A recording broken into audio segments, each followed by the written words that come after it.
All right, but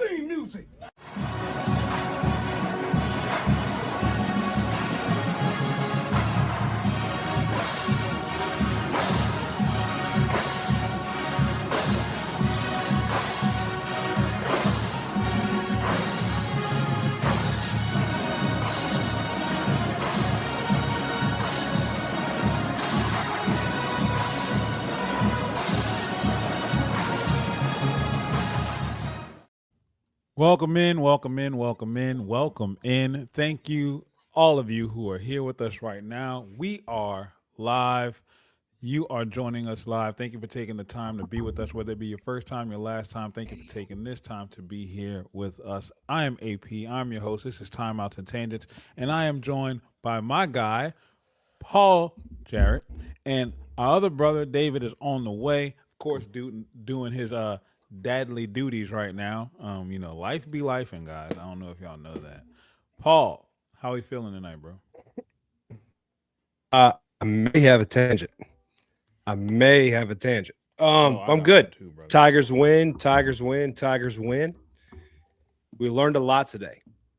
It's a good thing. We learned a lot today. It's a really good thing. But how about you, buddy? How was hanging out with your new best friend? Oh man, look, let me tell you something. Tonight was an absolutely amazing event.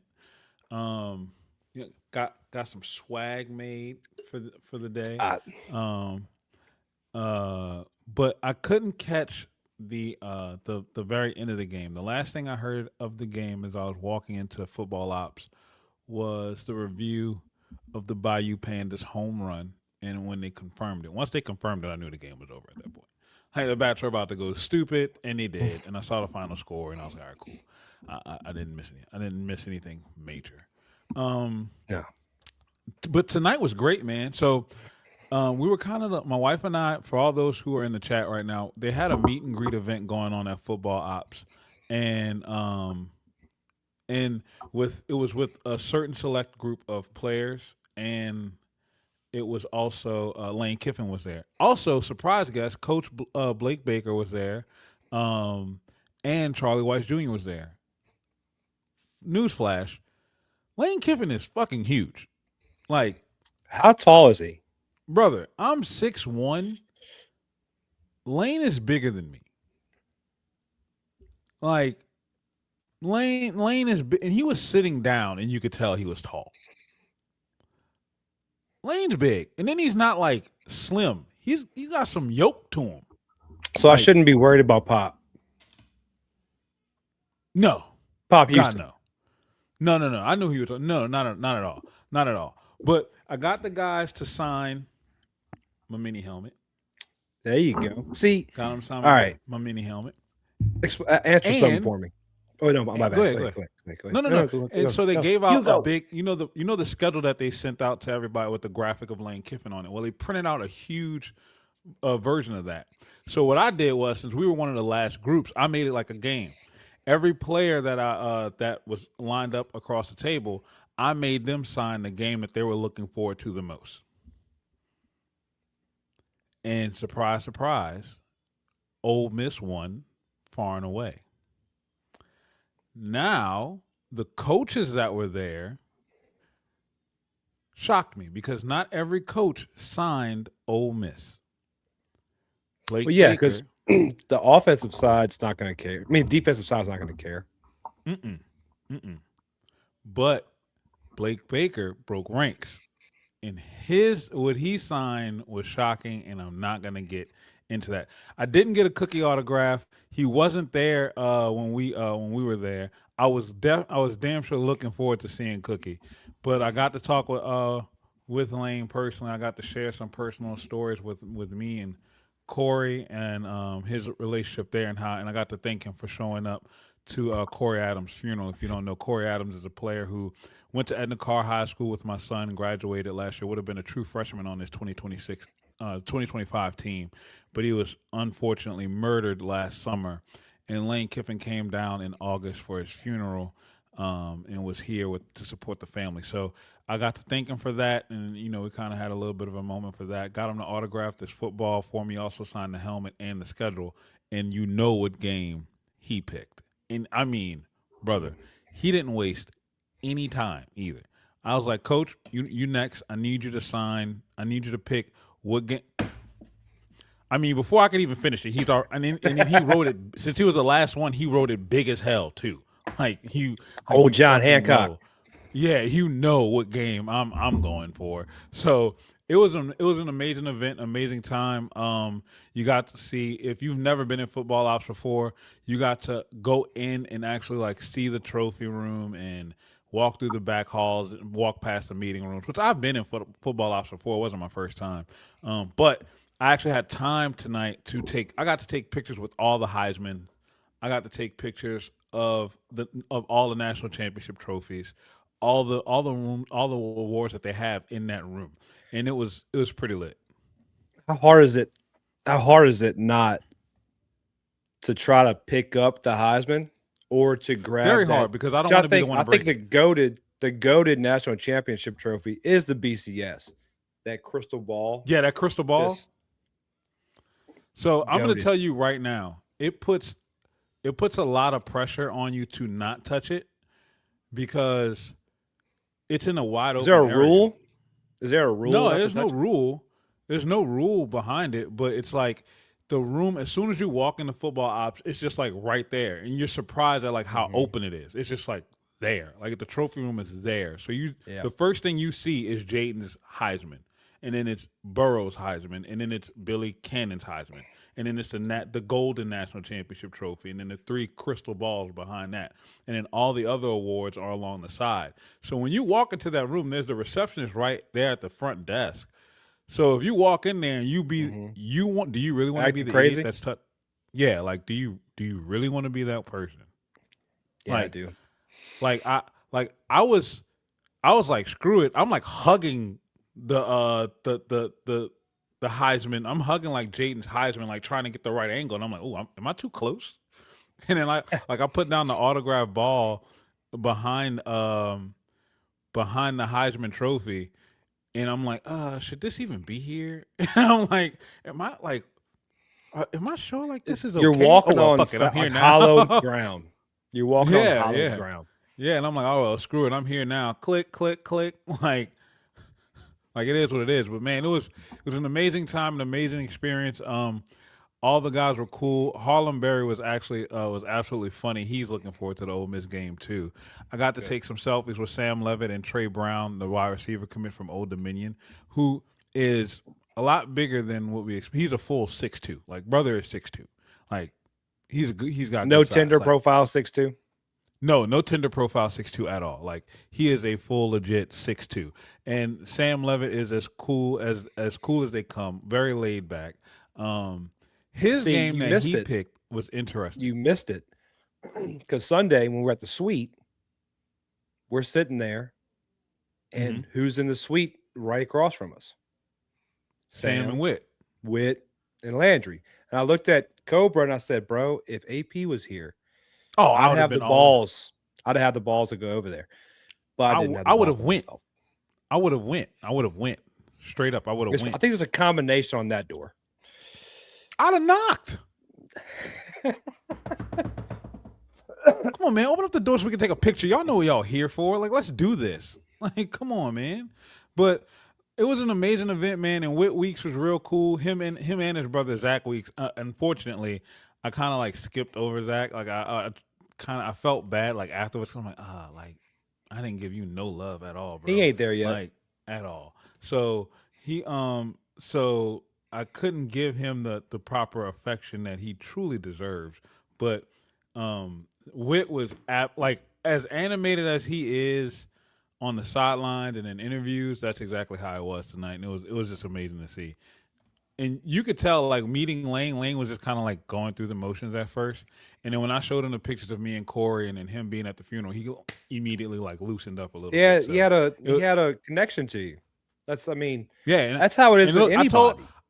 And then I told him, I said, you probably don't realize this, but you follow me on Twitter now. He was like, oh, damn, man. I was gonna ask I'm glad. that. Did y'all talk about? Yeah, it? he was like, he's like, you know what? I'm glad I do, man. I'm glad I do. I was like, Thank you, Coach. Appreciate that. You gotta go double check and make sure you didn't unfollow. You gotta go double. I did check already. As soon as I tagged the picture, I did already. I did First, already. we'll throw this in there. Shout out Billy Cannon, recently pardoned. A lot of people don't know what that. was he pardoned from? You didn't know that? No. You didn't know he was a felon? Counterfeiting. Oh. Yeah. A little Louisiana bootlegging. Yeah, a little bit. No, Posthumously pardoned. I didn't even look into it.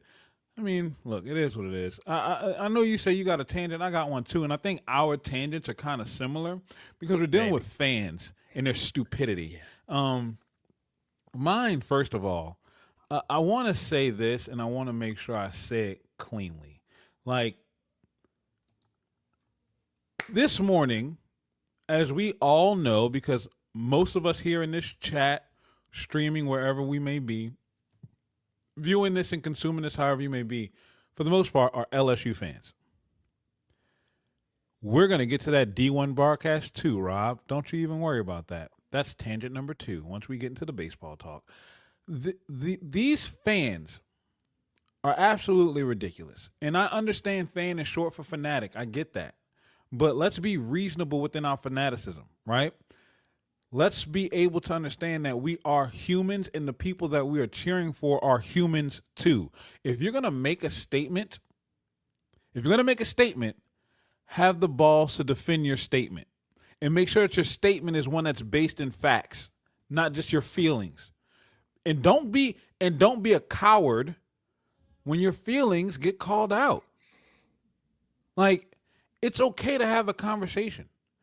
This is what happened to me today. LSU went to Oxford last night and beat Ole Miss women's basketball team. Shout out to the Lady Tigers for handling their business. Shout out Flaugier for coming back from that ankle turn and being the dog that she is. Well, if you are on Twitter, you know Lane Kiffin was doing his Lane Kiffin thing. Coach Joe got into her feelings about it. But other people were jumping at Lane for bringing in Pete Golding. And one of the people who were doing it, yes, Fawali was a dog in that game. So I didn't see. I'll be completely honest. I don't mean to cut you off real quick. I didn't see I saw you say it's not even noon yet, or it's not even 10 yet, and then I saw your activity all day. But I didn't see what started. I didn't know he brought in Pete or anybody. So a couple of people were bringing in Pete, comparing Pete to Lane and how Lane's tweeting and Pete's not, right? One person in particular, apparently, I kicked an Ole Miss beehive when I reposted this and called this woman out. Ole Miss Evie is the Twitter handle. Evie Van Pelt, apparently the owner and founder and publisher of, guess what? The Rebel Walk. She posted something, and guess what happened since she posted it? She said, I say this honestly. Can anyone imagine Pete tweeting something like this, tagging another school? She's a publisher, by the way, using improper grammar. Tagging another school's women's basketball coach, because I thankfully cannot. My question was this: if you can't imagine him doing it, then why are you worried about Lane Kiffin doing it? Just move on already. Yeah. It was a simple question. Here's what pissed me off about it. She jumped into the comment section, made a comment saying that she's not worried about it, and then blocked me. So I said, okay. That's her cool. MO. So I said, okay, cool. So I screenshot her blocking me, and I said, so you comment and then hide? I tagged my guy, JB, and I said, I know all of y'all are not this soft. I just asked a very logical question and got blocked. Yeah. There's nothing wrong with the question that I asked. So you got people you weren't rude jumping about in it at all, right? It wasn't my intention. It wasn't my intention at all. And you got people jumping in the comments talking about, oh, you disrespected her. Where? Where? Who? So my thing was, who disrespected her? Tell me who disrespected her. Then these same people start trying to take bait shots, trying to get me to engage with them on a lower level of a conversation, and then think that I'm going to insult them so then we can go have a war of words. I'm not going to give you that. I know what you're trying to do. And then you know what ends up happening at the end of it? Once I start deading all that stuff down, people start hitting the follow button. Because y'all don't have a defense for logic.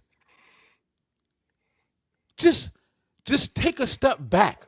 Understand this. When you log onto this app, and I'm pointing to my computer screen right now for those of you who cannot see, I'm pointing to this computer screen because my Twitter feed is open. When you log into this app, understand that this is not the real world. This ain't the real world. I don't care what happens on this app. I use this app to build a community with people so eventually we can come together in the real world. I don't care what happens on this app. This app is a foundation. That's it. It's a springboard. It's a springboard to podcasts. It's a springboard community. It's a springboard events and relationships that go on in the real world.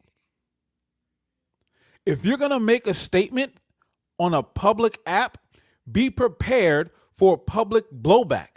If you don't want that smoke, if you don't want that attention, you know what? Keep it to yourself.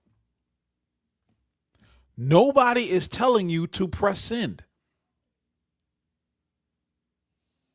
And don't get mad if somebody's just asking. I can understand if I would have came at her in a disrespectful manner. If I would have cursed her out, called her stupid, said anything dumb. I get it at that point. I did something that was deemed worthy of that. I didn't do any of that. So if you're going to get upset behind that, then keep your thoughts and comments to yourself. If you're going to be that soft about it, because that's soft. Okay. And then you got people like the person Paul is about to talk about who are just astronomically dumb and all the way into their feelings. So Paul, I give the floor to you. Let me get a sip of water before I start this. Trust me, I understand. Look, man, so we're talking sports. We're talking baseball, of all things, for me. Takes with you, women's basketball. None of this is that serious. I'm not going to name this person's name. I know it by heart now. I'm going to let her do her thing, but it's funny. So not a lot of things bother me on social media anymore. You know, I know, people in the chat know. Before, I used to go back and forth with Ole Miss people or Florida people or Tulane, like whoever it was. It was fun, you know. Not that big of a deal. I stopped that because I'm like, you know what? I don't want to be around that. It ain't worth it. But the one thing I can't abide is just trashing a kid to trash a kid. Yes, they're getting paid. Not all of them, but yes, they're getting paid. They're not professional athletes, especially not the baseball players. Thank you. You can preach. That'll preach. When you want to stand up, and I'll be the first to admit it. If you watched our stream the other night, you heard me on with Austin on fourth down and go. Fourth and go. I'm sorry. I have been vocal about DJ Primo having a limited role in this team. I have never said the kid shouldn't be on the team. And it's not because of what I think of his talent. It's what Jay thinks of his talent. He's on the team because Jay wants him on the team. So when you tell a kid you shouldn't be on the team, you're a liability. A kid who has 3 RBIs, a double, and batting .333 on the year, playing his heart out, doing whatever he needs to do for the team to win, took a utility role to be here. and play for his team, and you're gonna bash him, and you don't know what you're talking about. There are toxic fans who, and that's why, like, I've never talked to you about basketball. Right. I don't know basketball. I'm not gonna go tell Blake Ruffino what a guard does to a 3-tech. I don't know, dude. I can tell you what a linebacker does. I can tell you what this and that. I can tell you little things, but I know baseball. I'm not the smartest man in the world baseball. I don't have the most experience. Don't claim to. But I'm not going to look at, say, Flaugier or Angel Reese or, anybody on a basketball floor or anything like that and say, oh, they shouldn't be on the team. Because I don't know. And I'll give Jay this credit. His guys aren't on social media much. His guys aren't commenting stuff like they do little things, But he has them pretty good and tampered down. No matter what you say, these kids are going to see it. Yes. I don't care if he's 22, 23, 24. Dax Day, almost 25, I think. I'm joking, but I think he's pretty old. I was not a grown man at 23, 24, 25. At all. I'm still a child. That's somebody's son. That's somebody's daughter. Have your takes. I have nothing wrong with takes. What's up, Bubba? Kentucky sucks. But have your takes. None wrong with takes. Yes, none wrong with having an informed take. Don't be just brash and have vitriol and be a toxic fan to a kid. The same person that talks about Tanner Reeves like that today and last year with the Auburn series wanted Jake Brown to go in the transfer portal after the UNC regional. Of course. How stupid do you feel now? Baseball is baseball, and baseball will get you. What did Tanner Reeves do today? Lay down a 2 RBI bunt? I've never seen that. He did what Jay asked him to do. He didn't have an error in the field. And the same woman's take. Did he play the position that he was supposed to play? Did he do his job? He's never played the position he came to LSU to play.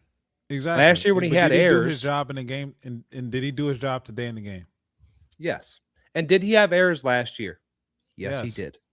And if you read my post, the woman wouldn't answer this. If Tanner Reeves can't play due to errors, then why is Bear Jones on the team? Because Bear led the team in errors. Right. Pretty sure we were happy to have him last year. So if I could ask everyone in the chat, anyone sees a clip, anyone sees a video, before you go run your mouth on social media about a kid, you can say whatever you want about professional athletes. Don't care. A lot of them are kids, but they're professionals now. They've earned it. Before you go run your mouth about a kid, think about your child. Think about how you wouldn't want your kid calling you after a win saying, these people are bashing me, Dad. They're bashing me, Mom. Why am I here? So just be better. If you see it, call it out. Go straight up 9/11 with this. You see it, say something. See it, you ain't gotta be mean. You see something, I wasn't something. mean. You gotta be mean. You don't have to I be wasn't mean. You don't have to be mean. You don't have to be mean. You see something, say something. That's what all this is about. That's part of the reason why society is the way it is right now, because we don't take the time to talk and to consider someone else's feelings. Everybody reads words and assumes someone else's tone without taking the time and the work to understand where this person is coming from. Like, that's all we need to do. That's all we need to do. And to all my people in the chat, right, it's all it is. It's all it is. It's just a public text chain. That's it. Like, and all my people in the chat right quick, want to make sure that we get to y'all messages. Big Blue Bubba on Twitter says, thoughts on UK baseball, pick to win it all this year. That's what I'm hearing. Irrelevant. Moving on. Bubba, he's not bad. He's okay. No, I know. I'm just making a joke out of it. I'll give you a quick little. I love the confidence. I'll give you a quick reality check again, buddy. When your team can hold 10,000 people in your stadium and you have any resemblance of a national championship, then come tell me you're picked to win it all. That part. I'm gonna add our guy David Billiot in now. David, welcome on, brother. You haven't missed a thing. We haven't even gotten to the game yet. We're just kind of going on a tangent with how I made crazy sure these to fans go can get ridiculous, brother. And it's crazy. You just- do tangents here? I mean, a little bit. Mainly timeouts, but we touch on the tangent every now and again. I love it. I love it. I was listening in while I was getting the little one settled, so I caught pretty much like the last 10 minutes. So y'all was All great. right, good. Babin says I'm good, brother, especially because the Tigers picked up another dub today. 6-0, first time 6-0 in program And history. David, That's in crazy. program. since he's been here. Oh, I was about to say in program history. G-Moo says, yeah, they were crucifying Jake after UNC, talking about Jake Brown. And They were giving the kid Babin death said- threats. Yes, like, bro, it's a game. And Moose said it earlier in the chat. Baseball is literally the hardest game to. You go to the Hall of Fame for passing 30 times. 30 out of 100. You go to the Hall of Fame. And what other realm of life, not just in sport, what other realm of life do you do something good 3 out of 10 times and they say, you know what, you are one of the best? Right. Only baseball.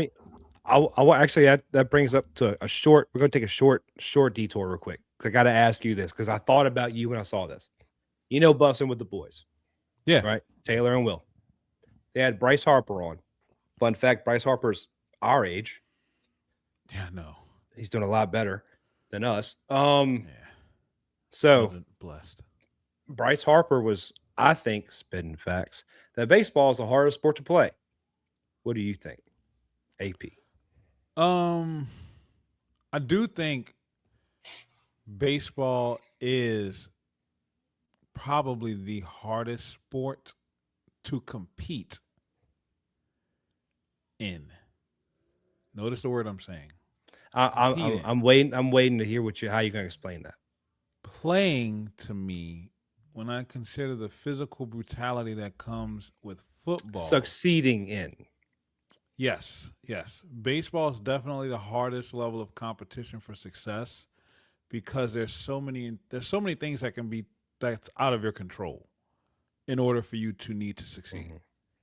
There are things that you just can't you have nothing to do with in order for you to win. In football, if you're bigger, faster, stronger, and you have a better game plan, 9 times out of 10 you come out on top.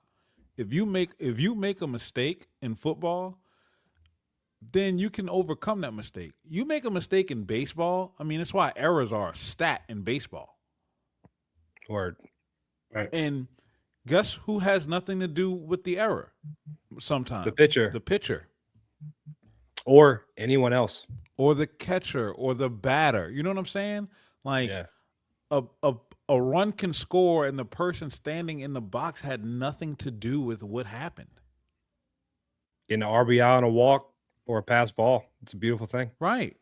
Like there's so many things outside of your control that you have nothing to do with winning. On basketball, it's 5v5. You play offense and defense. I told it to Lon last night. People don't realize this, but there are 3 different teams on a football team. Offense, defense, special teams. Right. And a lot of times you'll see a blend of offense and defense playing on special teams. So you have more of an opportunity to influence the outcome of the game. Right?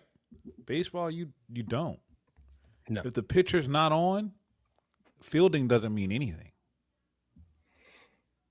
If the pitcher's dealing and you can't hit, It's hard to hit Not your 102. night. Right, it's not your night. Like, baseball is a sport that is unlike any other. And once again, you can get saved by a clock in football and in basketball. You can't be saved by a clock in baseball. You got to be the first one to have 27 outs and have the lead on the scoreboard. That's one of You Jay don't have Johnson's it, favorite things to say. No you clock. ain't winning. Plain and simple. There is a clock So- now, but yeah, Yeah, right. Well, I mean, technically speaking. I hate that thing. I Technically do like speaking. what it's done though. So now that we're getting into baseball and we've been live for 30 minutes, make sure that you guys like, share, keep the comments rolling, subscribe to the channel, go follow my guys on Twitter, David Billiot at DC Billiot Jr. on X, and make sure to go subscribe to his new podcast on YouTube at Go Deep Dive, where they go balls deep in all sports. All right, balls deep. Because We're they're gonna talking start about paying you for ball. that one. They're Yeah. talking about ball. Yep. They're talking about ball, y'all. Like, He's already trademarked. Him and Lane already made the deal today.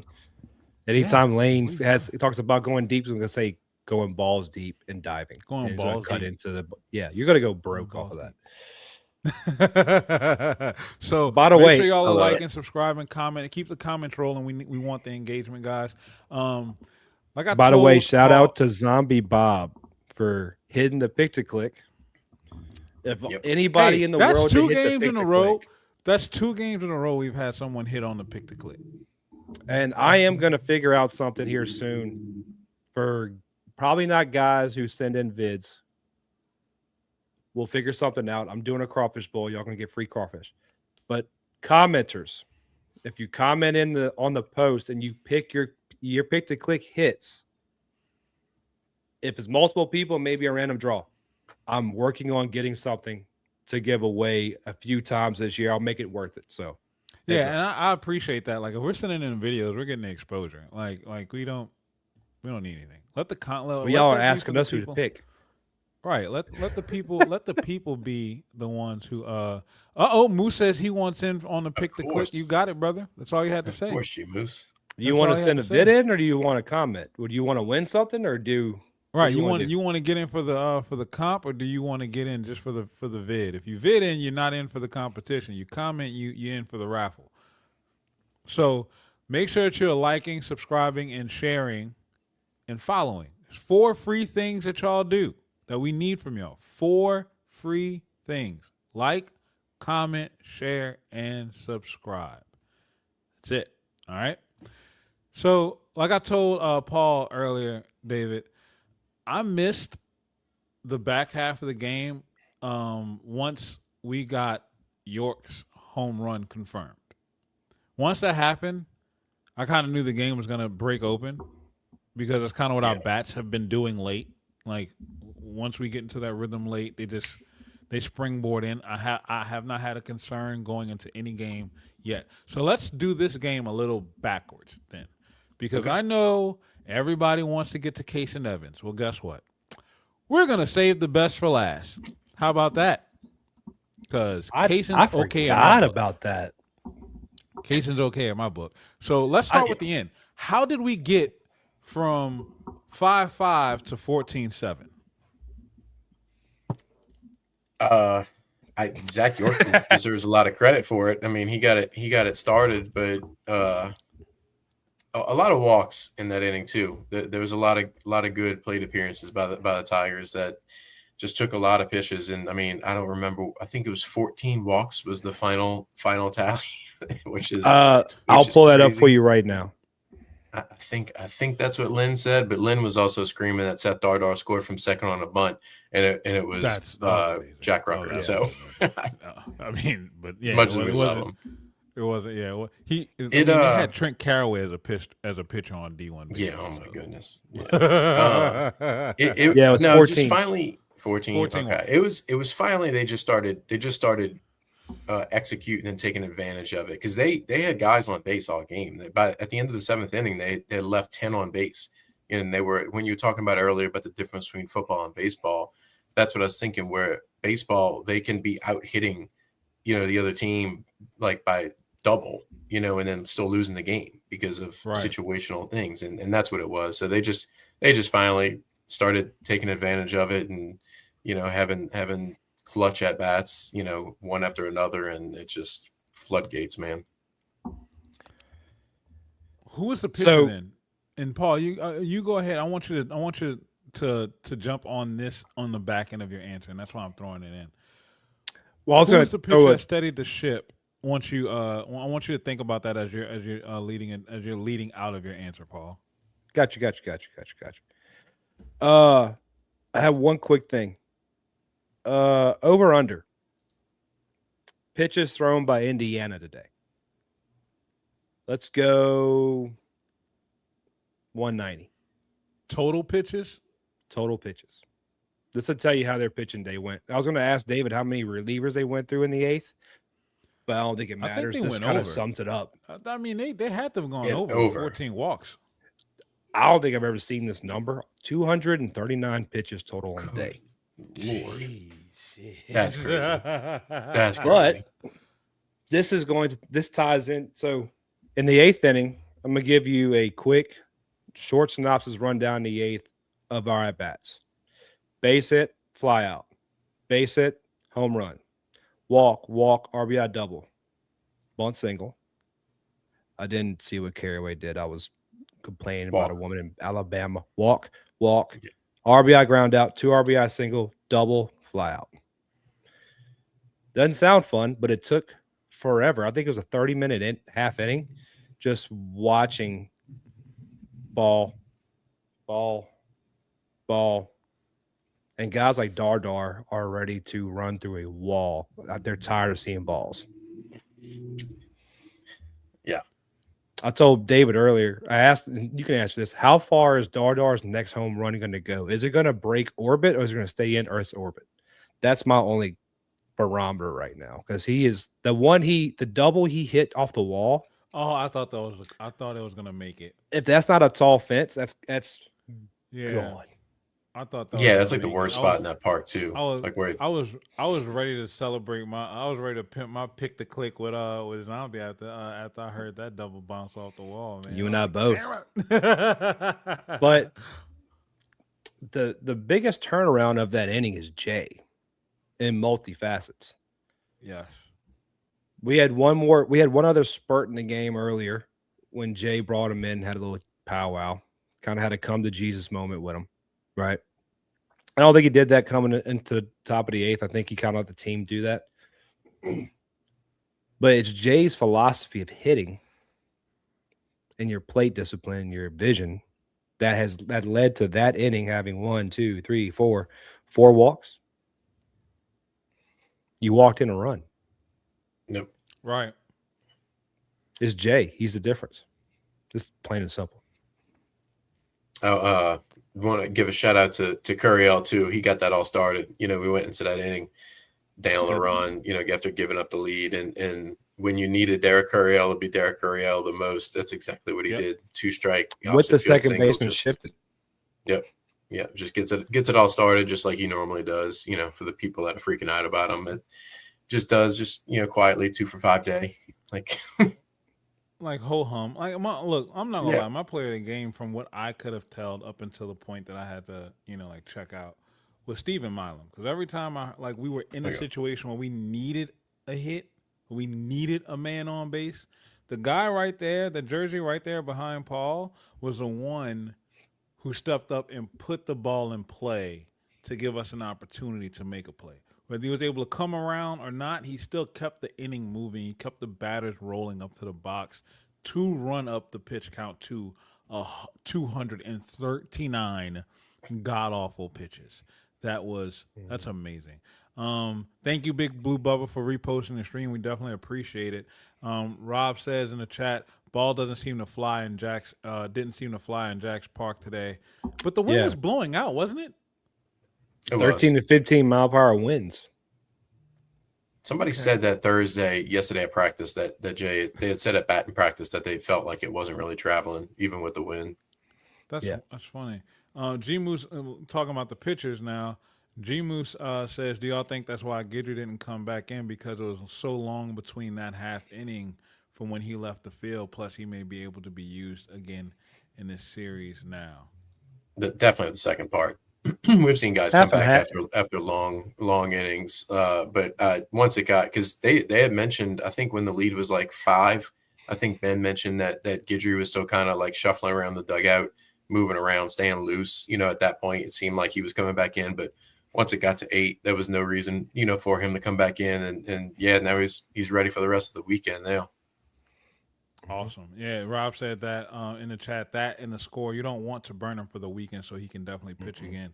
And going back to Derek Curiel, of course, the troll of the BSLSU guys, pretty good for a guy with a broken ankle. Absolutely. Bappin on the Bayou says, Milam is just clutch. Felt the same way whenever Josh Pearson came to the plate in the past years.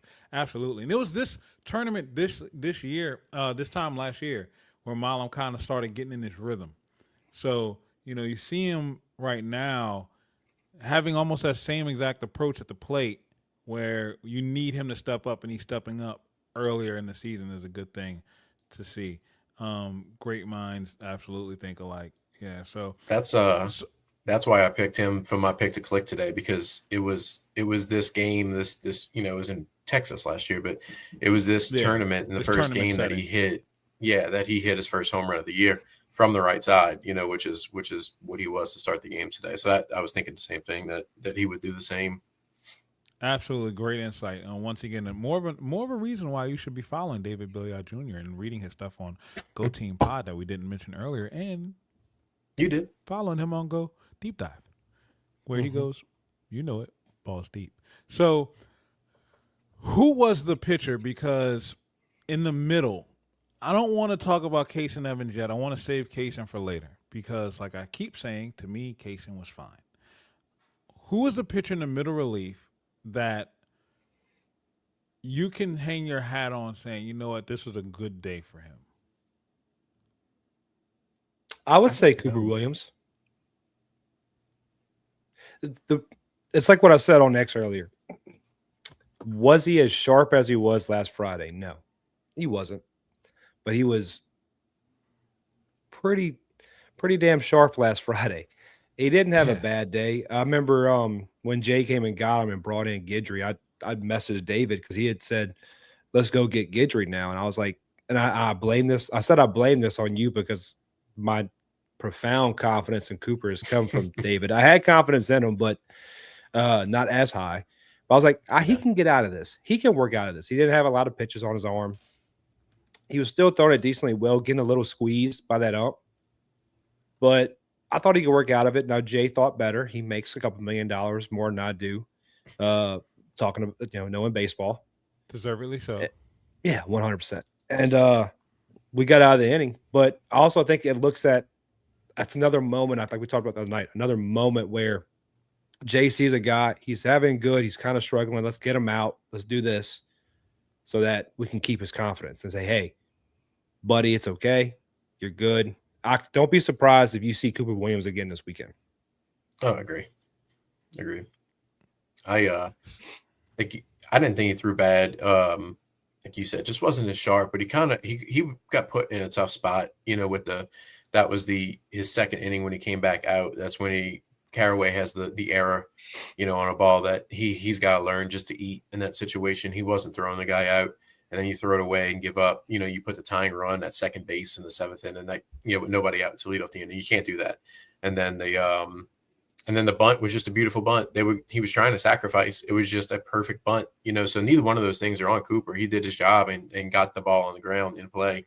And I had said that I thought it was time to get Guidry. I believe that Cooper Williams could have got you out of that. I know you do. I wasn't saying you don't. Yeah, like it I thought it could have. It's not almost. It is an impossible situation to first and third, nobody out, to stop that run from scoring. Almost impossible. And I just felt like this is what I told Paul. I said, Cooper Williams can get strikeouts, but he's not a strikeout pitcher. He's more of a contact pitcher. So in that situation, you just need a strikeout, and Guidry is your best option for a strikeout pitcher. And he got it. He came in, he gets a guy on 3 strikes, three pitches, strikes out, and it's like, okay, this is exactly what you needed. And then he didn't even the ground ball was just a good piece of hit and great play by Seth Dardar to keep that ball in the infield. And get that second out. And I just felt like Guidry made one bad pitch he's made in 3 appearances so far. He just left a 2-strike slider up a little bit and gave the guy a chance to get the base hit to give up the lead. But either one of those guys. Look at you. That's not your back. You said you were gonna do it on your back. Right. You said I your can't back. take my shirt off on cam. I've already went and got the tattoo. Come on now. We just got to believe you, right? We trust you. I trust you. We I'm not taking my shirt off. I know you don't want to talk about him. You don't want to talk about it yet, so we won't. But I will just say that if you talk about steadying the ship of anyone in the pitching staff, I think the fourth and fifth innings from Case and Evans are that answer. And that's and we'll get exactly there why I more, want. but- All right, that's exactly why I want to save that because we can save I'm it, yeah. sick of hearing the narrative about Kaysen not being a Friday guy. It's completely overblown. It's only his The first hot two takes that I starts, like, saw. Right, like it's like somebody. Well, you know what? Screw it. We're here. No. We're sorry. gonna wait. I'm sorry. We're That's gonna my wait because I'm gonna give you another rant Okay. All right. because all right, this is a I'll- great called- moment it's for us called- to teach. It's called tangents here, Paul. Well, Thank you. Because I was gonna. Got you. Thank you, David. See, David even out. goes balls I'm deeps on timeouts and tangents. There you go. He's learning. time out. You're I'm coachable, Paul. sorry, AP. I'm sorry. Now here's my It's tangent. okay. We have a great teaching moment here for AP because he may know this, but he may not. I said earlier, there are not many hard and fast cardinal rules in baseball. The rules are kind of fluid. The one that is a written in gold, stamped into concrete cardinal rule: you do not make the first or third out at third. You do not do it. Why? You're giving up a scoring opportunity. You're at second. You don't need to get to third to score. And I'm going to make somebody very happy. I don't know if he's in the chat or not. If he's not, then I'm upset. But Aaron Beatty, I told this to Billiot. When he got tossed at third to make the first out, after that play at home, backhanding, trying to do a Trey Morgan play, which Oh No. my God! you This was his worst. should game. have been, and this is me saying this, you should be benched. You do not make the first or third out at third. It's that simple. Those are little things. How I talked about Jake Brown taking the extra base when he sees he can, the little things that matter. Mm-hmm. That's something. I know Jay was in that dugout wanting to flip Powerade buckets. I knew think he that was wanted to take a fungo to the young wall. Player making an inexperienced. Look, there's no excuses. But You're taught that in young. the little league.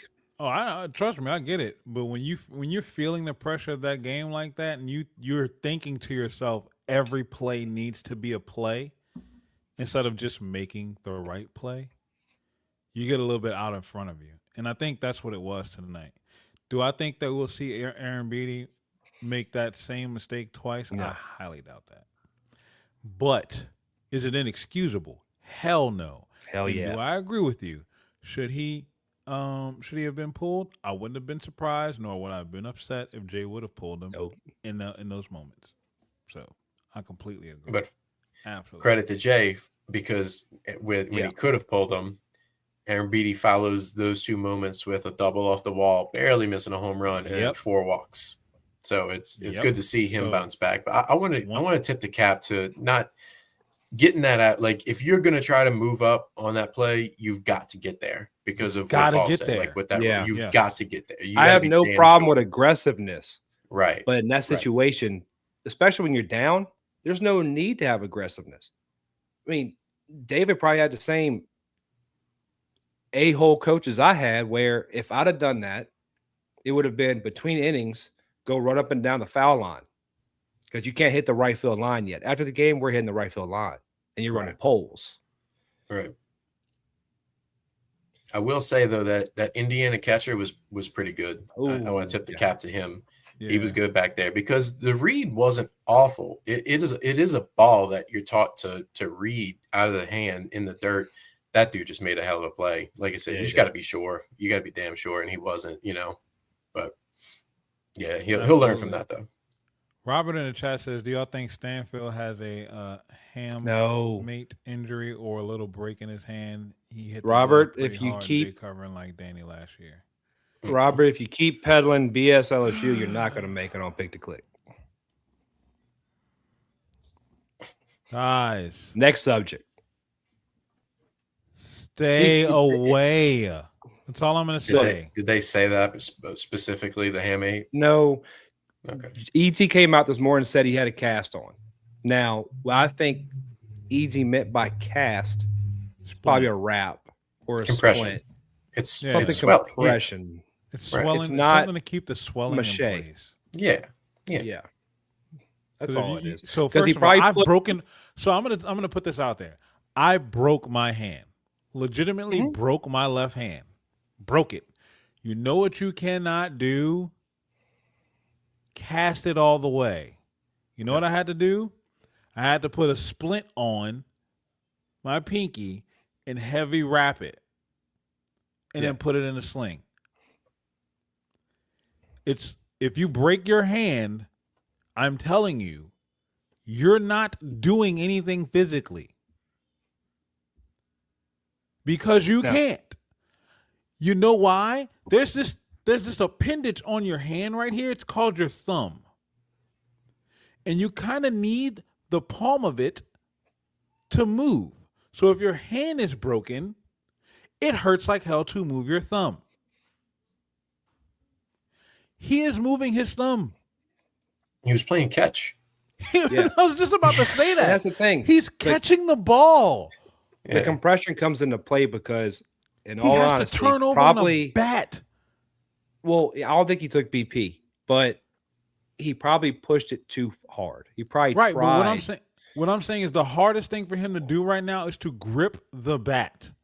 Yeah. If your hand's broken, you're not even attempting to grip a bat. You're not. Like, chill. Chill with the BS LSU stuff, guys. Let's leave them alone. It's okay. It's all right. Rob says my question to them, who you start Friday? Cooper did good last Saturday. Williams struggled Sunday with command. Just stick with the rotation. Casey going to be fine come SEC. 100%. Thank you. I told somebody today, and we're going to get to this when we talk Kaysen. Right. I said, Kaysen's your Friday guy.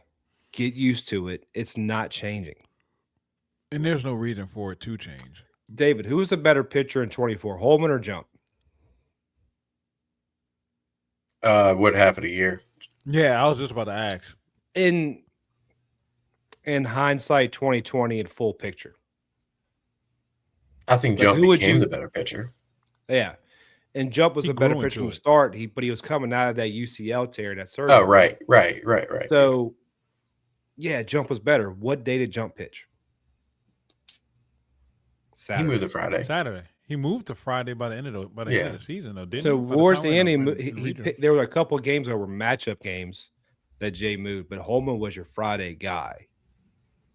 Jay doesn't believe really an ace Friday thing. He wants two aces.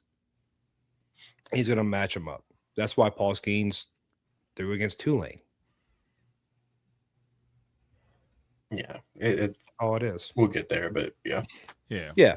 Babin on the Bayou says, I'm thinking Cerner's going to catch tomorrow either way with Cooper Moore on the mound like last Saturday. You can't make that mistake on the base path. How do you feel about I expect that? Cerner to catch tomorrow.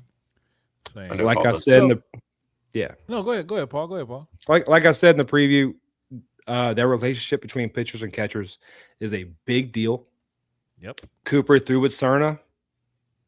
Jay may not be superstitious. He may not be a little stitious. He's going to have Cerna behind the plate, catching more.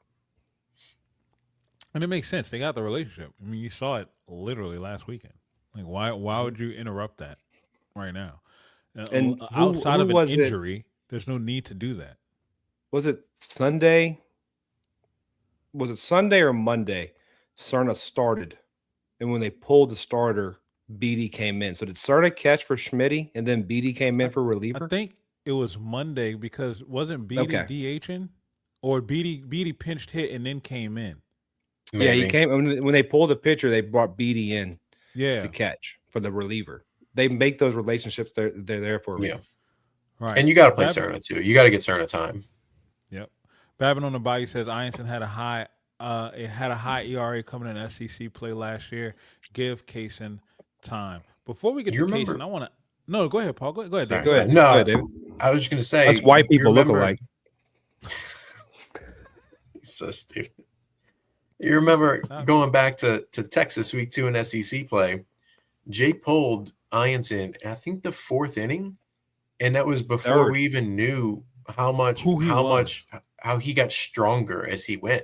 By the end of the Yes. year, we learned like if it became like more surprising, not surprising, but if he would give up something, you better get him in the first, because after that he's locking in, and that's it. Yep. We learned that, and looking back when I was doing my rewatch, I was like, that's still we won a national championship, and that still frustrates me that they pulled him in that game. But that's where I get keep the getting point, these moments of you go grab Cooper, you go grab Kaysen. They're not drowning. no. They're staying afloat, but he's like, there's no need to put these bad memories in your head. It's kind of like I know me and you probably see the same feed stuff with, especially the Braves. And you see the Maddox clips where he talks about throwing the fastball inside on Bagwell. And he goes, hitters remember positive things, not negative. We're going to play them later. And then later, he threw 3 straight changeups on the outside. Bagwell swung for the fence. And he's like, see, he remembered that 1 home run. Yeah. 90% of the game is half mental. That part. So I do want to make a public service announcement. There's several of y'all in the chat right now through all of our platforms. We have no likes, y'all. Hit the button, please. We have 3. We have 4. Please hit the button. Hit the button, y'all. I couldn't see it. I only see the one that I put on mine. Hit the button, y'all. We need them. Thank y'all. So before we get to Kaysen, I want to ask, because Sunday's TBA, and I was shocked that Sunday's starting pitcher is TBA a little bit. I was taken a little bit back by that. Well. Yeah, I was kind of looking forward to Smitty going up against UCF to just see how he was going to come out. Do you think that there's a chance that he does get replaced? And if so, by who? I don't think so. I think he's going to start. I think that was more of somebody actually pointed this out. Exactly. Thank you. UCF did the same thing. They didn't post a starter for Sunday, and that's Jay in a nutshell right there. But I think it was more about that. I think it was more about if somehow you got through like these first 2 days and didn't use a guy like Cooper Williams and you wanted to give him a start, then you could see. I think that was just based on not committing too early, and that's all that was. I expect, especially with how this has gone so far, using Williams today, using Guidry today, I think it'll be Schmidt still. I told David earlier today, we were kind of talking about either today or yesterday, that I could see a world where if Guidry or Cooper didn't come in, Cooper didn't come in today, they could possibly be lined up for the start. With them both pitching today, there's one bug in my head that's kind of playing fiddle. I do think Schmitty gets a start. It's going to be good. I mean, Schmitty has more talent than anybody on this roster. Well, aside from on the pitching staff. On a pitching staff. He gets a start. I'm going to be very, very happy with it. But one of my predictions may come true this week. And it would be interesting to see that.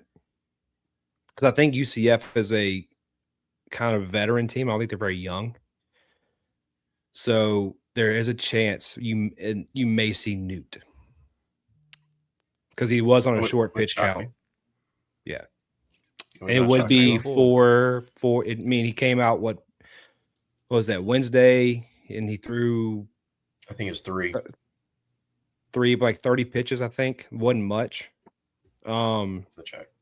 So he's going to be rested. It'd be a 5th day, it'd be a 4-day rest type thing. But that's a good again, point. I'm not trying to call it or whatever. No. But that's still a good pull. That's still something to keep in mind about, because like when you like David said, like the way that this game went today, and you see Cooper Williams as the first arm out the pen, and you followed up with Gavin Guidry, it's like, well, who the hell, if it's not Schmidt, would it be? So I know it ain't gonna be DJ Primo. You know it's not gonna be Maverick Rizzi. You we're gonna go don't Fontenot? sleep on Rizzi. I wouldn't Fontenot throw came in today. Rizzi. I wouldn't throw Rizzi out there yet. Right? Not yet. You still need a bullpen arm. You still need somebody to come out the pen. So if you're taking Rizzi away, you're sending Schmidt in for middle relief or to close. That's a huge swing that fast. So, but Newt is a good one to watch. Like especially with the Absolutely. amount of pitches that he had and the fact that he would be on 5 days worth of rest. That's a great pull, Paul. That's a great pull, Paul. It is. Moose says in the chat, and with Cerna, when we're talking about Cerna pitching for more or starting tomorrow, you don't lose anything with Cerna. You're right. Even at the plate, he's been solid at the plate You too. kind of lose a little bit of that plate discipline, that veteran plate discipline. It's not bad. No, it's not. BD does have a good eye, and he does have good Yeah. discipline. Absolutely. Talking about Ianson, he did that against Indiana last year, and Frisco gave up first few innings, and then was lights out. That was I know it's a good shout. It was Nebraska. I know he's just thinking Indiana because it was red today, but it was Nebraska, today, yeah, and he gave up I think 4 or 5 in the first inning, and then I think made it through 6 and cruised. So that's a good shout about good pull, Rob. Robert, we're not. Dorsey is not going to let them put him on the mound against LSU Sunday. I promise you. I'll call that. Not after what he did on Tuesday. Hell no. Would you want to go face your former team? You know who's up and down. Like, I don't see. I feel like I'm making a stretch here. This lineup, it's been sticking in my head. I haven't said it. This reminds me of the old Yankees Murderers Row. And Jay said as much. He said, if we're all doing our job, it's a hard lineup to face. I don't know if y'all realize, but they scored their average today +1. They're scoring 13 runs a game. Think about that for a second, y'all. That's almost 2 touchdowns a game in baseball. It's crazy. It's nuts. So Babin on the Bayou comes up with a good question. New through Monday, so he will be rested. So he's agreeing with Paul's take there. I'm interested in where Cowan comes in this weekend. Does Cowan even come in this weekend? Yes. I think the Cowan had the short work Wednesday. That's right. I'm sorry. I messed that up. Yeah. No, but Newt did start Monday. You were right. Yeah, I think I said Monday. Wednesday. I think I said Wednesday. Okay. I thought you said Monday. Well, you said 5 days rest, though, I think. You said 5 days rest. You counted. Yeah, something like that. But you'll see Cowan 100%. Jay loves him. Jay loves Cowan. Yeski loves him. You're gonna see Cowan again. It's his role is not as high as I thought it was coming into the year. I was wrong, but baseball, baby. That's baseball. So let's get to the Kaysen Evans of it all. Kaysen comes in 1 through 2, solid, right? You get to the third. The fourth inning of last week was the inning of issues, and he got pulled afterwards. But I'm proud that after the third inning, Jay stuck with him. He let him work through his issues, and he did what a pitcher was supposed to do. He did what you want to see out of your Friday night guy. I've been saying it since before the season started. You're going to get touched up. Your pitchers are pounding the zone. They're going to get hit. They're going to give up runs. You're going to make mistakes. And now is the best time for them to get all of these issues head on. You can't replicate this stuff in scrimmages, in practices. You need it under the lights. And I'm glad to see Kaysen Evans come back out and shut everybody up, because I was getting DMs saying Evans needs to go back to the bullpen. What? Or Cooper needs to move to a Friday role because he's not a Friday guy. Right. Or Cooper should be the Friday guy. Excuse me? Why? I'm sorry. Last time I checked, I I could have sworn this kid's only thrown 7 total innings this season. And in all due respect to Cooper Moore, if Jay turned around and put him as a Friday guy, it's not a Wouldn't be mad disrespect at it. to Kaysen, Right. because Kaysen's not going to go past your Saturday guy. And he's not going back to the bullpen. Like, cut it out. Cut it out. It's the second weekend. 6 games in. We're 10% of the way through the season. Let me tell you why it wasn't as bad as it looked either. Indiana scored 3 runs in that inning with 1 ball leaving the infield. Without a hit. Oh, really? Please. Yeah. Please break this down for the people in the back. So it was just weird. It was, and now Kaysen's got, and it was really just 1 inning. He threw 5 innings today. He had 1 bad inning. And I've been saying this too about him, where if that's his floor, if giving up 3 runs in 5 innings is his floor, then we're doing pretty well. So he gives up the 3 runs in that inning. He threw 46 pitches in the 3rd inning. He finished with 80. So so you mean to tell me out of the other 4 innings, he threw what, 34 pitches in 4 innings? He threw 34 pitches. Yeah, that's right. I could do math fast. I don't need a calculator. 34. It's better than that. It's better than that. After the 3rd inning, his pitch count was at 60. It's at 52. No, 62. So he threw 18 innings, 18 pitches in 3 innings. 2 innings. And it actually started during the 3rd.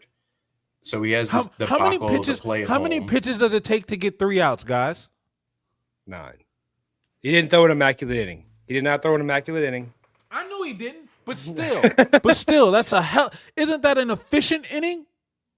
Yes. If your job is to go out there and throw 9 pitches and get 3 outs, that's 5 the pitches elite or level less of pitching, per batter, right? Is what they say. 5 pitches or less per batter is what they and say. He threw how many did he throw in the last 2 innings? 18 total. And like I said, it started in the 3rd inning. Actually, everyone, the last 2 innings were great, but after the mound visit, after that debacle, where with the play at home, we talked about with Aaron Beatty, and then they give him a free run because he put his hands. I thought that was a mistake. He shouldn't have put his hands up. Just go get the ball, because it gave him whatever. It gave him a run, right? But you live and learn.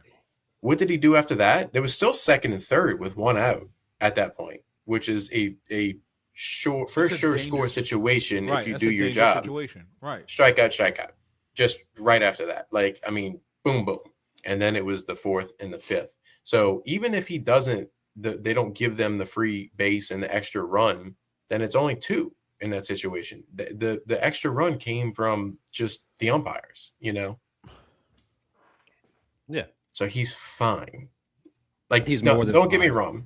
We want him to get better, like more efficient, and that's where he got in trouble when he had the high ball. I got the perfect response for our LSU fans right now. You know that you had Paul Skeens, and you had Cade Anderson, and you had Anthony Ironson. You know what it is? What? You're spoiled. You're spoiled. You're spoiled. Yeah, absolutely are. You're spoiled. Moore, got Cooper Williams, guys. You have the Pirates now. Elite guys. Understand this. Nobody's ace is doing what Kaysen just did today. They scored 3 runs in 1 inning. And that was the best that they had to offer.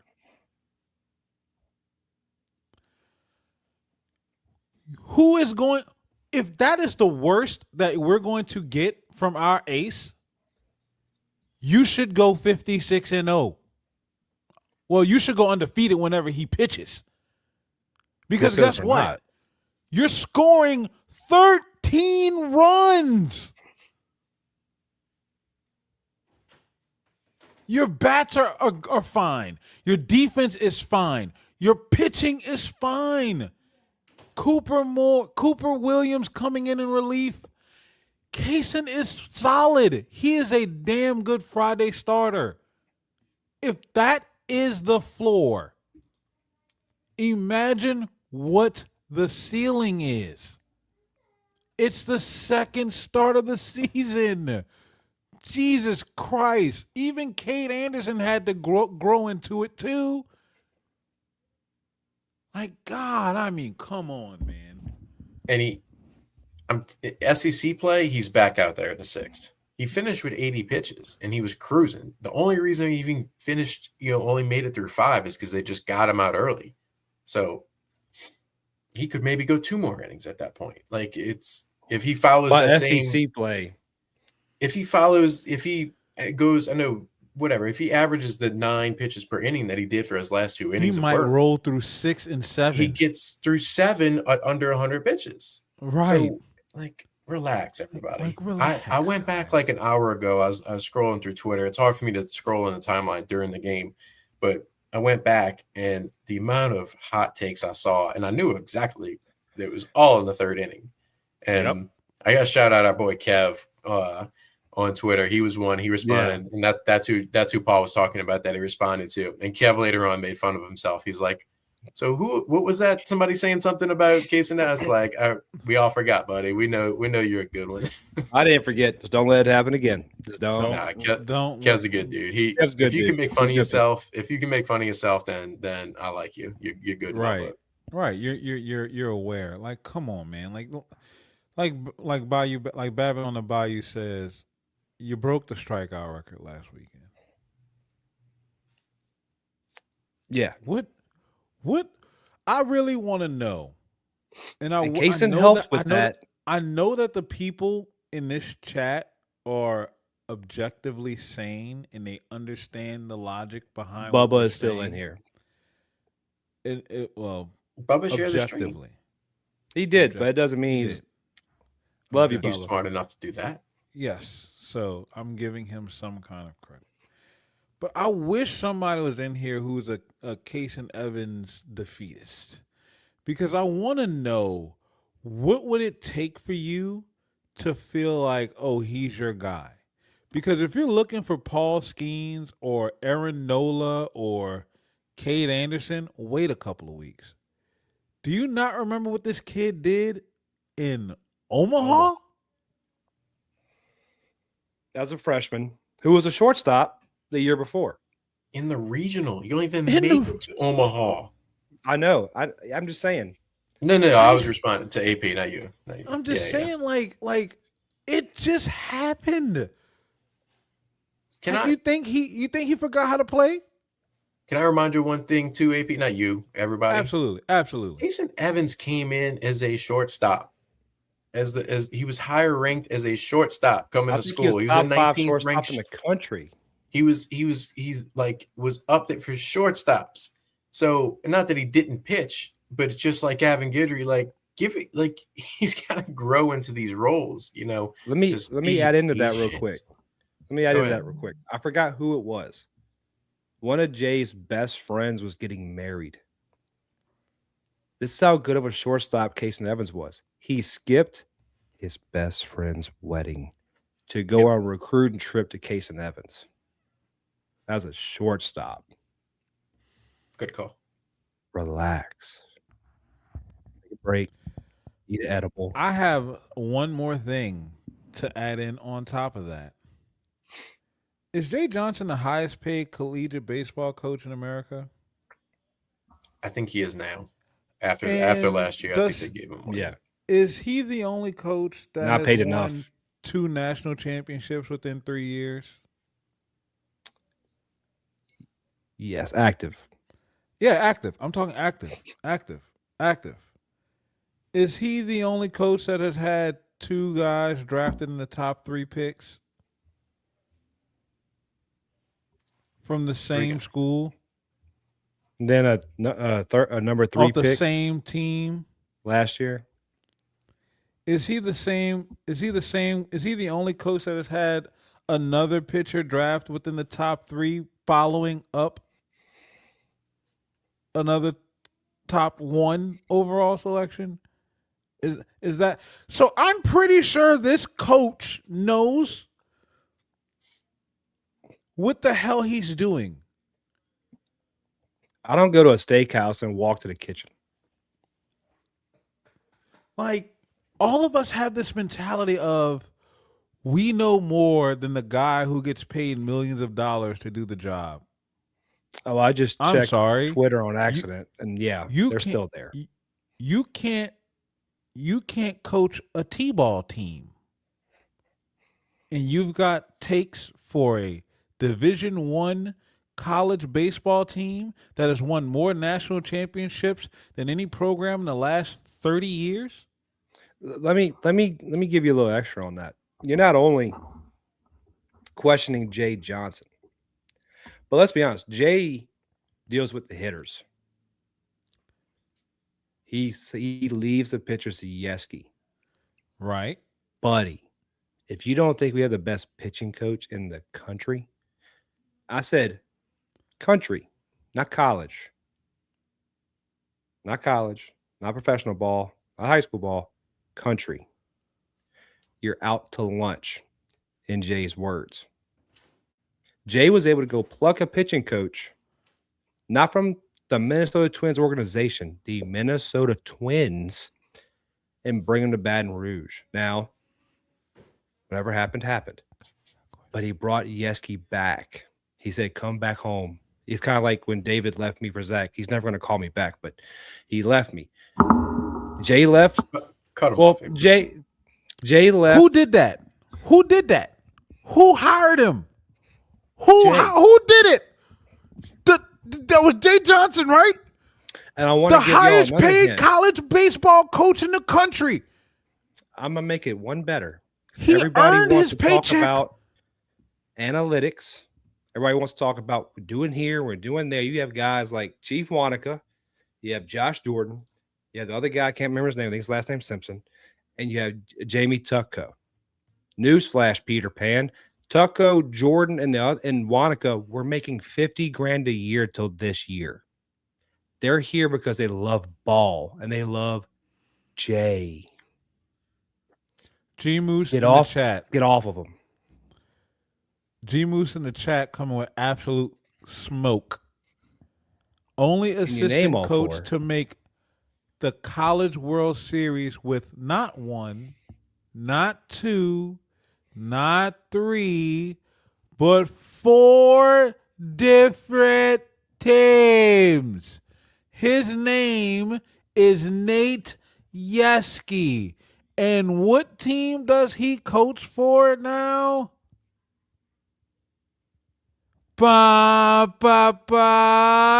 That's right, ladies and gentlemen. Your Fighting Tigers of LSU. I don't know if you realize this, but under the tutelage of Nate Yesky, you had a pitcher that was drafted number 3 overall. Oh, and you also had Gage Jump, who is moving up in the athletic organization. And Luke in the Holman. minors. Can I remind everyone Who's with the smoke Cade again? Anderson's ERA was in SEC play as a freshman? Good Please. job, Moose. 27. 27. Oh. He was still 7-0. Oh. He got in SEC play. And then On the he year, got 7-0. no, his freshman year. His freshman year. Oh, okay, I know. There's wins in coming SEC. Well, I'm play. sorry. We I'm just- sorry. I apologize. I need to shut up. That was Schmidt. I apologize. Time out myself. Oh, gotcha. Yeah. So Cade Anderson went from 27 ERA in the games that matter to number 3 overall pick. Should have been number 1 because of who? Nate Yesky. Can y'all chill out on It Casey wasn't Nevins, please? anyone on Twitter. Can y'all please? I haven't seen anybody step off of Instagram, Twitter, YouTube, TikTok, no social media platform, step on the sideline, put on a jersey, throw some cleats on, and develop a picture. I haven't seen it happen yet. Just shut up and enjoy the game. Go. How about this? Do one better. Do me a favor. You go step Delete outside. your account. You go step outside and touch some grass and tell me if you can throw a ball over the plate. I have a deal for everyone in this chat on X who sees a clip. If you see me out at Alec Box, or if you see me in, I don't go to Walmart, Rouse's in Baton Rouge, and you got one of these things, if you can tell me what this is, I will go buy a pocket radar tonight. If you can throw this 60 miles an hour, I'll give you $100 and I will delete my account. Brother, Shut up. Y'all get on these apps, man, and y'all just talk. Y'all just share your thoughts and think that this is the smartest thing in the world to say. Like, take a deep breath. Think about what you're saying. Understand who the person is that's saying it. Could I do this? No. You know what? And like even me, I consider myself educated, not professional, not an expert, educated in certain aspects of the game. And I asked David a question today. I would never say that question on here or out in the public forum because I'm not coaching him. That part. I make comments about things privately because I will not share them publicly. How often have any of y'all seen me comment about a baseball game? You should do it more often. Outside of wins and losses, I don't. If anything, y'all see me come to y'all and ask y'all a question. What are y'all? How are y'all seeing it? Yeah, he does do that. Can confirm. He does. You want to know why I'm that way? Because I'm self-aware enough to know I don't know this game as much as the people who do know this game. So I'm going to lean on them for their expertise to make sure my eyes as a former athlete, as a person who played this game years ago, are seeing it the same way. And if I'm not, they will correct me and teach me to what I need to be looking for. Guess who cannot do that?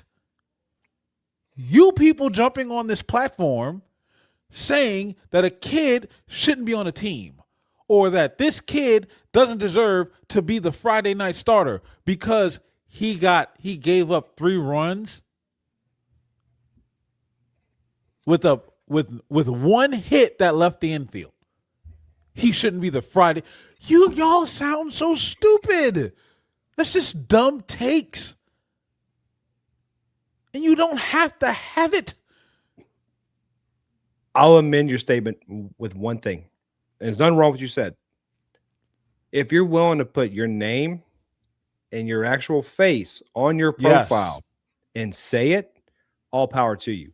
If you have a burner, I'm still gonna call you a stupid nickname, and or whatever, shut up. Because unless you want to come on, go deep dive, timeouts and tangents, 4th and go. I promise you, they'll have you on and let you be as stupid as you want to be. It's content, baby. But unless you're willing to put your face and your name out there, shut up. Please.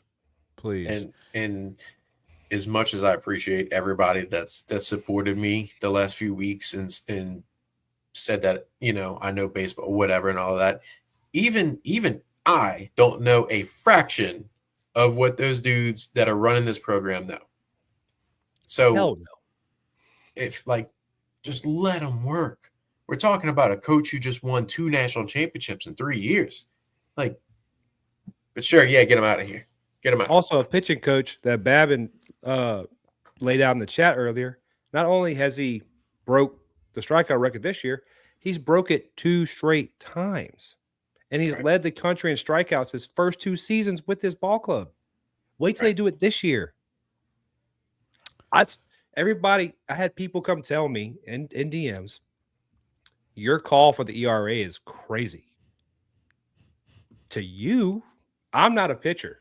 I never pitched. I never want to step foot on that mound. I did not like it. I can tell you how to grip from playing catch.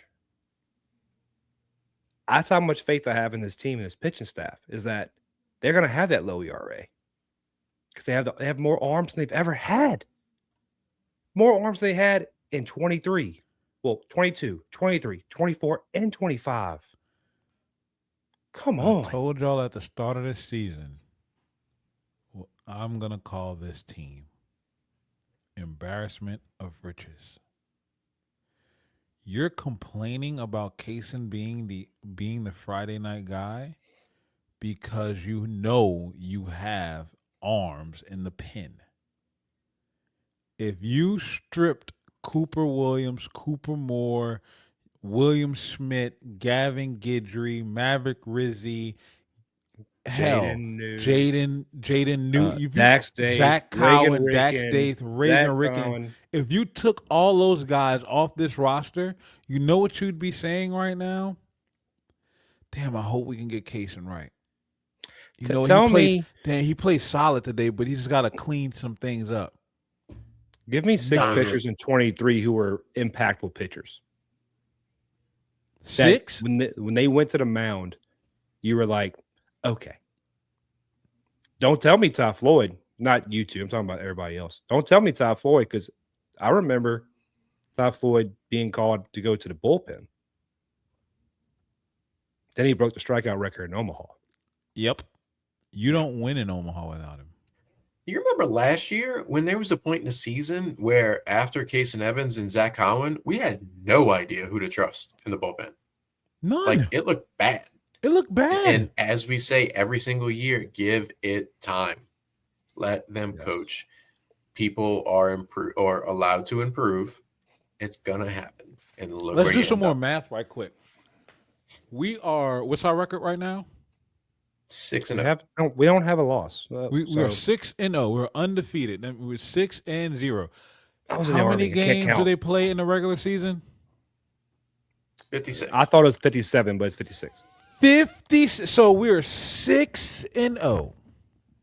They play 56 games. How many games do we have left? All 50 states. So you mean to tell me we got a game for every state in this nation, every star on the red, white, and blue? And not including SEC tournament, regional. If we're able to get there, I believe we're going to get there. SEC tournament, regional, super regional, Omaha rounds, championship round. That's close to 80 games, right, David? 80 games.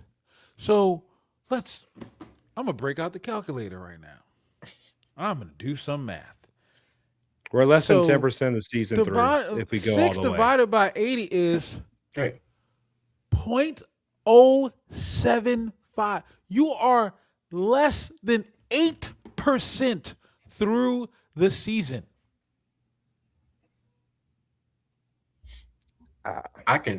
I can break it down for you with smaller numbers for you in terms of individual starts. Individual starts. Kaysen Evans has only made 2 of his projected 14 regular season starts. 2. He's going to start 14 games in the regular season before Hoover. 1-7. That's less than 25%. Can y'all please cut the bullshit out? I feel like the chat got quiet. We're not scolding y'all. Y'all are good ones. Yeah, no. I had to tell chat, Moose something because he forgot about the hefty lefty. The guys and the gals in our chat, y'all are amazing. Y'all get it. This tangent is not for y'all. Like I said, I wish we had one of these goofballs in here because I want to know what it would take for y'all to come around. Like, what more does the kid have to do? We've only seen him twice. So I like to explain to people this way. It's a lot like golf. You should be able to repeat it every single time. It's the same motion. Who over here can shoot par? I can't. I can shoot a par. So Go make We had- 5 free so, throws okay. in a row. Go make 5 free throws. So in a I'm row. sorry that Kaysen didn't. I'm sorry Kaysen didn't have 5 perfect innings. I'm pretty sure he would have rather not thrown 46 pitches in 1 inning. But Can I Fact, touch on man. that real quick? Were you done? Yes. Sorry. no, you yeah, good. yeah, I'm good. Yeah. Okay. How many times do you see a starting pitcher get to 46 pitches in an inning, complete the inning, and then complete 2 more innings? Who's talented None. enough to do that? That's It doesn't exactly that's exactly what my point was earlier.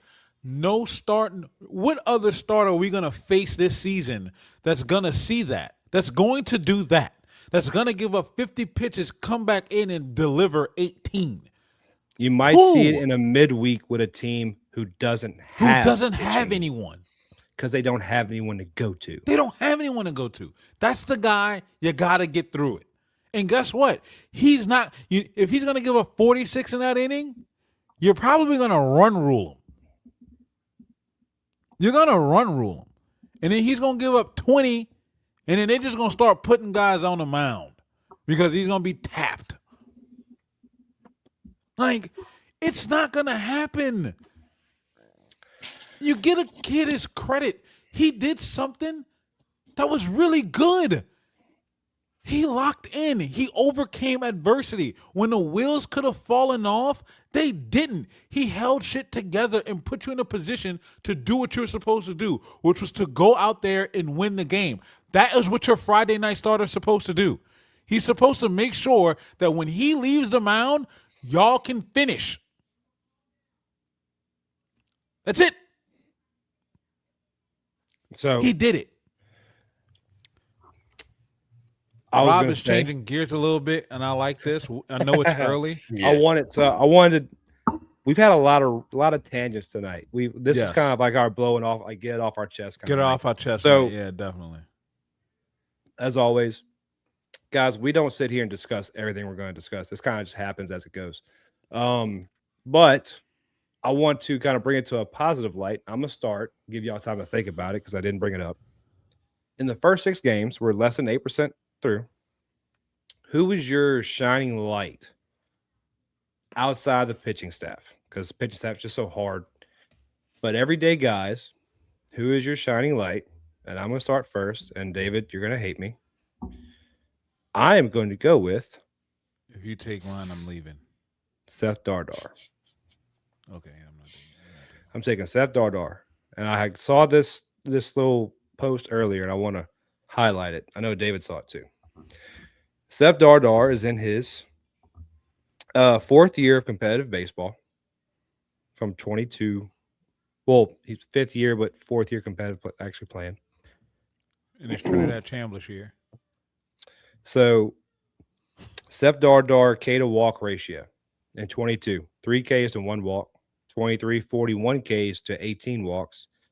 Kansas State 41 and 25. This year, no Ks, 9 walks. Now I'm going to brag a little bit.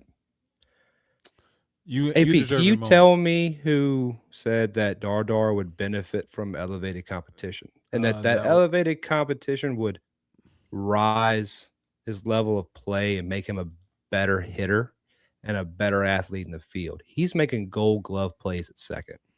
I'm gonna give you your dessert because you have been on the Seth Dardar bandwagon since before the season tipped off. Out that kid. And you can see it. Like David picks it up every time when he gets a walk. And this is what I love about it. Jay brings the selflessness out of his guys. I think the third walk or the second walk today, his first hack, he was trying to hit it back to Baton Rouge. He wanted to bring a souvenir back. He worked himself back into a walk because he knows, you know what? My stats are my stats. This is a team game. I'm going to take the walk. I'm going to go to first. I'm going to try to score. Seth Dardar, to me, has been the brightest shining light. We have a lot of shining lights, guys. To me, that kid coming back home to Louisiana wearing the purple and gold and seeing how much it means to him, it's on the level of Gidry. He cherishes every time he puts on that jersey. So, Yep. 2-4, hat off to you, brother. That's why I got the tattoo. You're gonna kill it already. Before, I didn't get the Dardar. I got before David goes, because y'all didn't come here for me, and I've ranted enough. I just want to throw mine out there. Stephen Milam, because he is, once again, like, how do you replace him at shortstop? And last year, everyone was questioning him moving from second to short, and does he have the arm strength? So pretty. This dude is making plays at short, things that we haven't seen since, I don't know. He's giving me images of Alex Bregman. Like, if he's there, like, yeah, I'm going there. I'm sorry. No. You're not wrong. You're not wrong. If he's there, right before you said that, I had a thought. If he's there, I know I'm good. I know the defense is locked in. I know that it's going to be hard to get balls into the outfield with him in the middle of the defense, making sure that even when they're in the shift, he's making plays he shouldn't be making. For me, it's Stephen Milam. Let me ask you this one quick question, David, because right before he said that, it's funny. I picked this ball up. Yes, Rob. Now, this ball, I don't rub it because I just like the way it looks. I want to make sure it stays pretty. But I got a name that popped in my head when I saw this ball. It's an older name, but I think it's a good comp to Milam. I think he was number 1. How are you going, Mr. Furcall? Rafael Furcal. Very similar. It's a good shot. Yeah, that's true. All right, I'll shut up now, David. No, I want to. Since I went third, I want to double. I just want to. I'm going to say my guy, but I want to first just add a little bit to each of your guys, if you don't mind. Right, you're cheating. Seth. Yeah, that's what happens. You get to go last. He's doing the Austin. He's doing the Austin. Yeah. No. I'm going to say my guy. Don't worry. No. So earlier, hold on. I gotta say this little private part. It's funny because speaking about cheating, we're texting earlier, and we're laughing about something we all know about. And I talk about my wife, but I didn't say my wife. I said her name. And he goes, is that your wife? I couldn't hear. I'm like, I don't have a girlfriend, but I don't. I love my wife. I love my wife. But anyways, continue.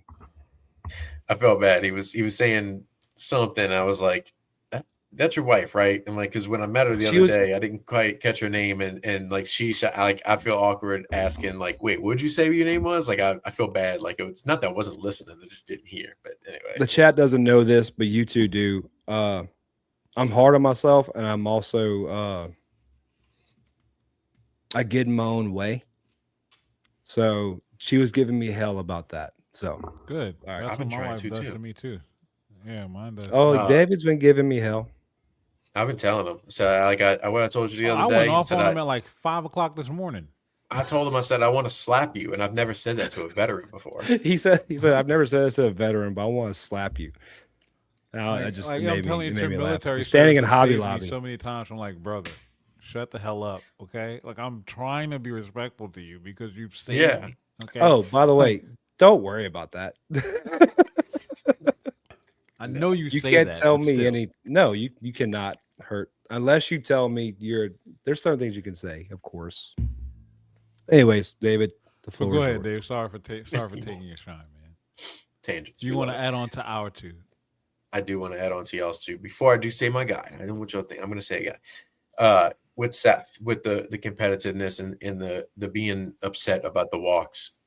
What I love about it too is he's not just upset about the walks and because he wants to hit really bad. He doesn't let that affect his next at bat.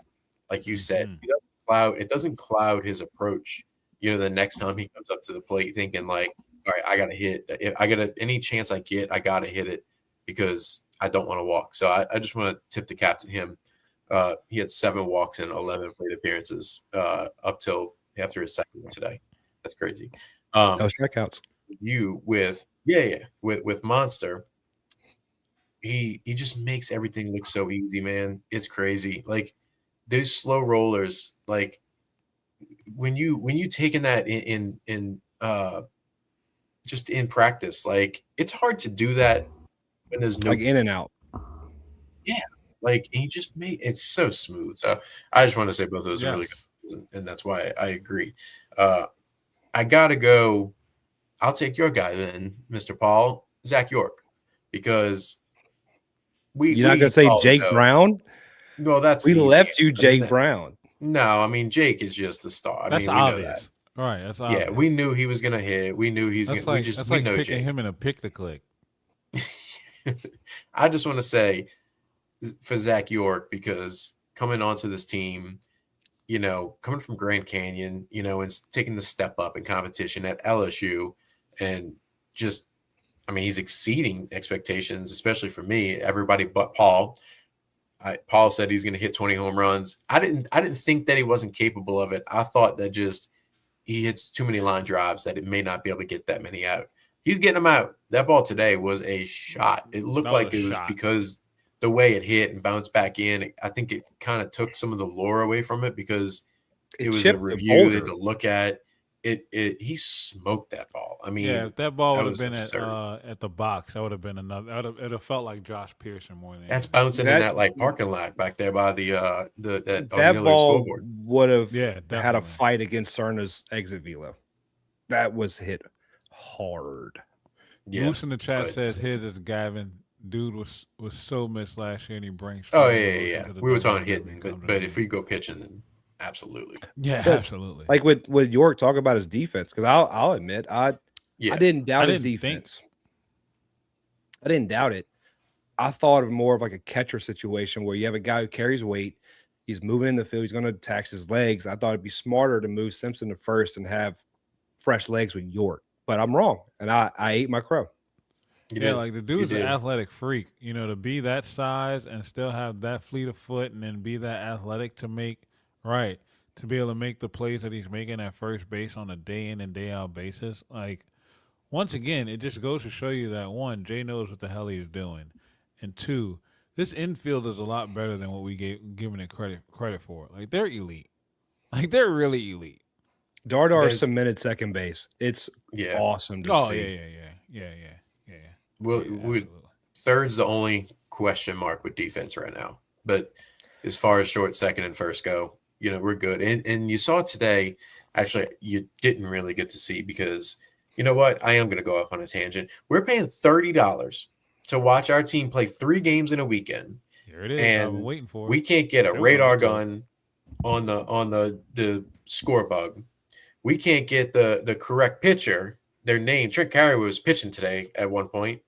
And then we can't even get camera work like to see the actual play that's happening. There was a turn double play between like Milam to Dardar, and we missed it. Like we didn't even get to see. He didn't get it, but we missed it. I'm like, I don't like being critical of people that are working hard doing their jobs, but when there comes a point when you're paying for a product and like extra just to watch your team, and there's no way around it, like you expect it to be better. And that I was just so frustrated, like just one thing after another today. We got to stream. We got to put this crap from our iPad or our laptop onto the TV. It's grainy. It's not. It's frustrating. But where I was going with that was that. Sorry. On the turn double. No, you're good. On the turn double play, you see York. The ball got past him. Dardar threw like ball low, and York didn't pick it. And you saw York immediately look at him and say, "That's on me." No, it really isn't. It was on, like, Seth's got to make a better throw. Like, if we're being honest and critical, it's just, it was a tough play. They may not even got the runner. I don't know. Didn't get to see it, so I can't tell you how close it was. But I did see York do this, and say that's on me. So the expectations from himself for his defense is impressive. $30. He's too busy reposting me.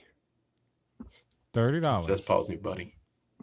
Right. That's your. I'm gonna talk to him later. That's your best friend. Okay. Can we trade best friends? I want your best friend is highway robbing us. All right. By the way, shout out to Indiana. Them white boys are fast. Mine is over here signing mini helmets. He's just robbing me. Nice. Yeah. Yeah, I got me a I mini. didn't see that. I don't know if you showed that earlier before I got here. That's nice. We did. I did. Them boys from Indiana them white boys are fast. Well, I mean, all they had They to do fast is for run, white run through boys. snow all day. But I'm just I've never seen white boys that fast. They make other white boys look not so fast. Love that quote. Shout out you. $30 to watch, and you mean to tell me this? It looks like I'm streaming this from off of LimeWire. And how do you not partner? Okay. The Alec box fills up. Alec box fills up with 10,000 normally. Midweek game against UNC, who gives a damn? So you got 10,000 people buying, not including the people around the state who can't make it to Alec box. So I would bet this weekend people who bought the weekend pass was probably from Louisiana alone, probably 30 to 40,000 people. How do you not partner with some Flow Sports or any other app provider that can stream it to a TV app or some other system to have a better viewing experience? Like the mess up with the camera, that's just being cheap and not paying professionals. They brought in Jake DeLongchamps, who awesome. They brought in Ben and Lynn, awesome. They're probably the only two that would do it. You know what? Because LSU is there. But so you got who's in the tournament? Indiana, LSU, UCF, Notre Dame. Okay. You probably have 100,000 buys at $30 a pop. Right. And then they take away the sharing option from us from last year. Last year, you could at least justify the $30 price tag because it allowed you 3 different streams at one time. Didn't have to be in the same location. Nope, we can't even have those nice things anymore. It's 3 per household, which, okay, great. So if dad and son want to watch it in the house, make y'all laugh. Please. That's not even done. I'm not even done. Yeah. All right, that's why I'm gonna make y'all laugh. No. Let me make get this a phone out. call. Oh, go ahead. So I heard on the stream talking about all the great things they do. They bought gift bags for the coaches' wives. They do this in the stadium. They do this in the stadium. That stadium was half empty. All your money is coming from the streaming rights because none of those teams, except for maybe UCF, is close to that ballpark. You're not making money in the stadium. And the reason why LSU fans are not going, I'm going to read in a minute, Rob. I got to get this out. The reason LSU fans aren't going because we don't like you. That part. And we still travel go. To anything. We don't like SEC tournament. And we go. And we go. If you made the streaming experience better, and I'm not saying and also shout out to everybody involved at LSU with the AMV, with everything with our streaming. Because if you watch this and you watch any other game like me and David do, our broadcast is exceptional. It's major league level broadcasting. It's amazing. We're spoiled. Make the streaming better. You'll sell more tickets in the stadium. You'll sell and because I promise you, they're selling tickets in the stadium to pay for renting the stadium. Yeah. Everything else is profit. All right. Yeah, Rob says in the chat, how about the banner they posted about the teams and 8 national titles? That's crazy. Crazy work, bro. 24 College World Series appearances. Guess who has 20 of them? You talk about stolen valor. Almaneri as the other ones. Right. He lost to Army. Oh, no, damn. That's a good point. Yeah. Babin on the bayou says, I wish we could do home and homes with one P4 school for one that would be cool. Series open. That would be cool. That would. I wouldn't care if we had purple and gold series. It's still better than this. Right. You know, that leads me to this point. No, go ahead, David. Go ahead. No, I was just going to say, we complain about ESPN Plus and the ESPN app a lot. You know it's bad when we look forward to getting back to ESPN Plus. Yes. Every time we watch one of these tournaments. Give me the SEC Network Plus immediately, please. Yes. Give me the SEC Network Plus immediately, please. Please. That leads me to this right here. I'm going to have to make a phone call. because I met a new friend today. They signed I a met a contract. new friend today. And if you're listening, wherever you're not paying attention, it's a selfie with me and the man himself, our athletic director, the one and only Mr. Verge Osbury. Also, the schedule How maker. tall for are you, football. AP? I'm 6'1". Okay, I didn't realize that. Yeah. That's not a I'm a tender big- 6'1" either. I'm all of it. I don't know how I would ever have an idea of how tall you weren't or were before, but Well, you wouldn't come hang that's- out with us. Well, Yeah. life be life. Okay? Life be life. All right. And I almost didn't have a life to life. He didn't come hang out. He didn't come see the neighborhood today. He didn't come see his favorite white boy. Like, Look, wait, let me put which this one? out here right now. we all know Let me his put favorite this out white here boy right is. now. You're the golden boy of Go Team. That's everybody's favorite white boy. Shout out Cobra, 1000%. man. Had a rough weekend. I love him. Touche. Robert says, bring back the Win Dixie Classic in the Dome. Bring I back don't the know if Wally you remember. Pontiff Classic. Yeah. Like, That's something happened with the Pontiff family. I think that stopped that. But But this, I'm sick of the D1 baseball series. Like, It's I don't know awful. how long we signed up for this, but this is old. It's dated. One more It's year, overrated. hopefully. It's not getting any better, and we see that. The only thing it's getting worse. Kendall Rogers, shout out to you and all the work that you've done with D1 baseball, period, overall. But you hijacking LSU from us for a weekend is absolutely fucking stupid. I'd rather pay for a I'll Tiger say Vision D1 game baseball than watch this sucks. crap. D1 baseball sucks. If I'm okay, I mean, UCLA I'm- is still ranked number 1, but I don't care about that. Rock can go do whatever he wants to do playing TCU. Who gives a damn? But I'm sitting here trying to check box scores, fighting with this Gump from Bama, trying to show her how stupid she is. So I'm like, if anybody's going to have a box score and individual statistics, it should be D1 baseball. They You'd put on think the it'd be tournament them. today. Guess who had nothing? D1 baseball. That's all you do. You cover D1 baseball, you put on a tournament. How's How that are you? possible? Why are you gay?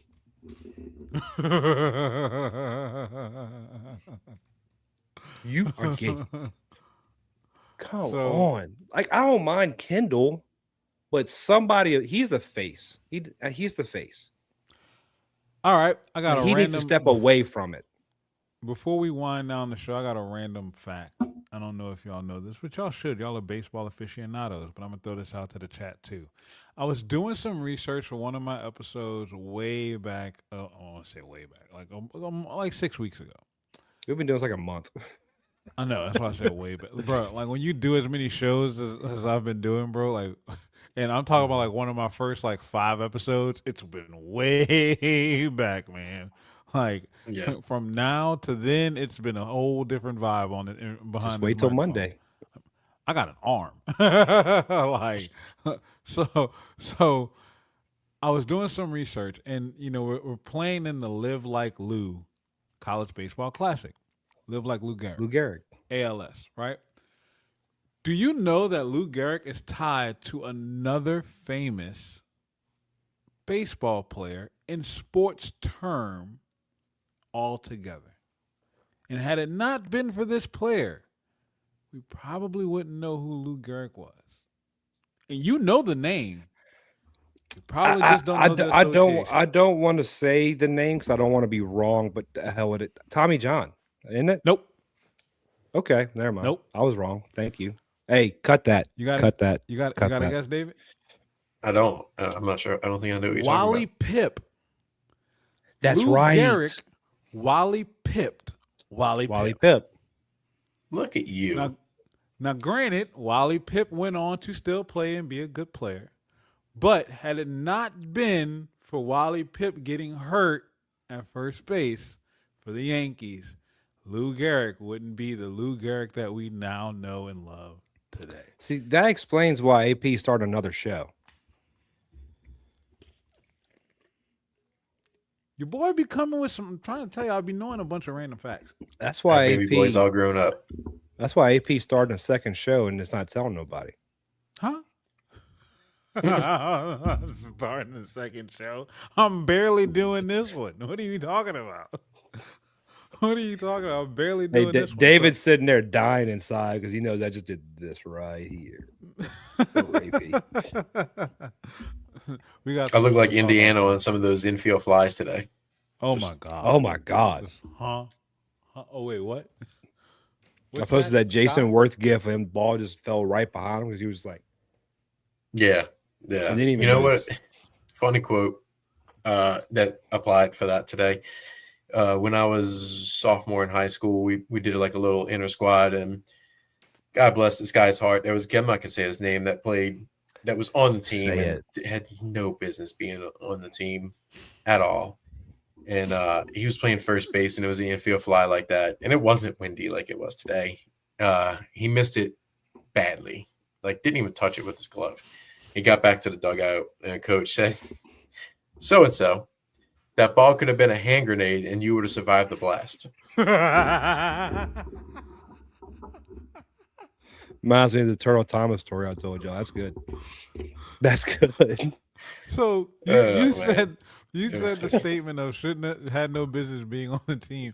It made me think about when I was playing football, and I played for Brother Martin, and we used to go to the lineman camp at Nichols every year, and I had a good buddy of mine, but he had no business playing on the line at all. But he just was that unathletic guy who really couldn't do much. So what did they do? Ate a lot of stuck him- nachos. They stuck him. No, he was actually like slim. Like he was not built like a lineman at all. So they stuck him at center at some point. But for this camp in this grade, he was playing defensive end, and it was not good. And I'll never forget. We were going up against the sled. Just the pop up sled. And my boy went to hit the sled and got straight pancaked. And then he slid down the sled. It was the funniest thing. Bro, I was in 9th grade and I still to this day can see this dude hit this sled and just slide down. And the coaches go, "I've never seen that happen before. Get up, son. Do this again." And it wasn't the first time. Would you believe he did it 2 times in a row?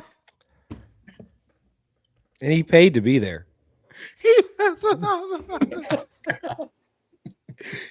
paid. His mom and to dad get were it there. so proud and hopeful of him. Oh my God. It was so funny. The coaches were so disappointed that they had to waste their time. Like the coach, and this was like day 1, and the coach literally just looked at him and went, "I'm stuck with you for another 2 days. Are you kidding me?" I will never forget that. That was the funniest camp experience I have ever had. And that camp was hell. But that moment right there got me through so much. So much. I Man. Oh, man. So I don't want to be mean. I'm not going to be mean. I'm not going to be mean. Okay. All right. Our coach had a lot of good one-liners. One of them, actually, I talked about it Wednesday. My dad and brother-in-law at the game, I forgot what they said about, I don't know. My coach used to always tell everyone, "Swing hard in case you hit it." Like, it's like one of his go-to quotes in baseball. Yeah. Swing hard in case you hit it.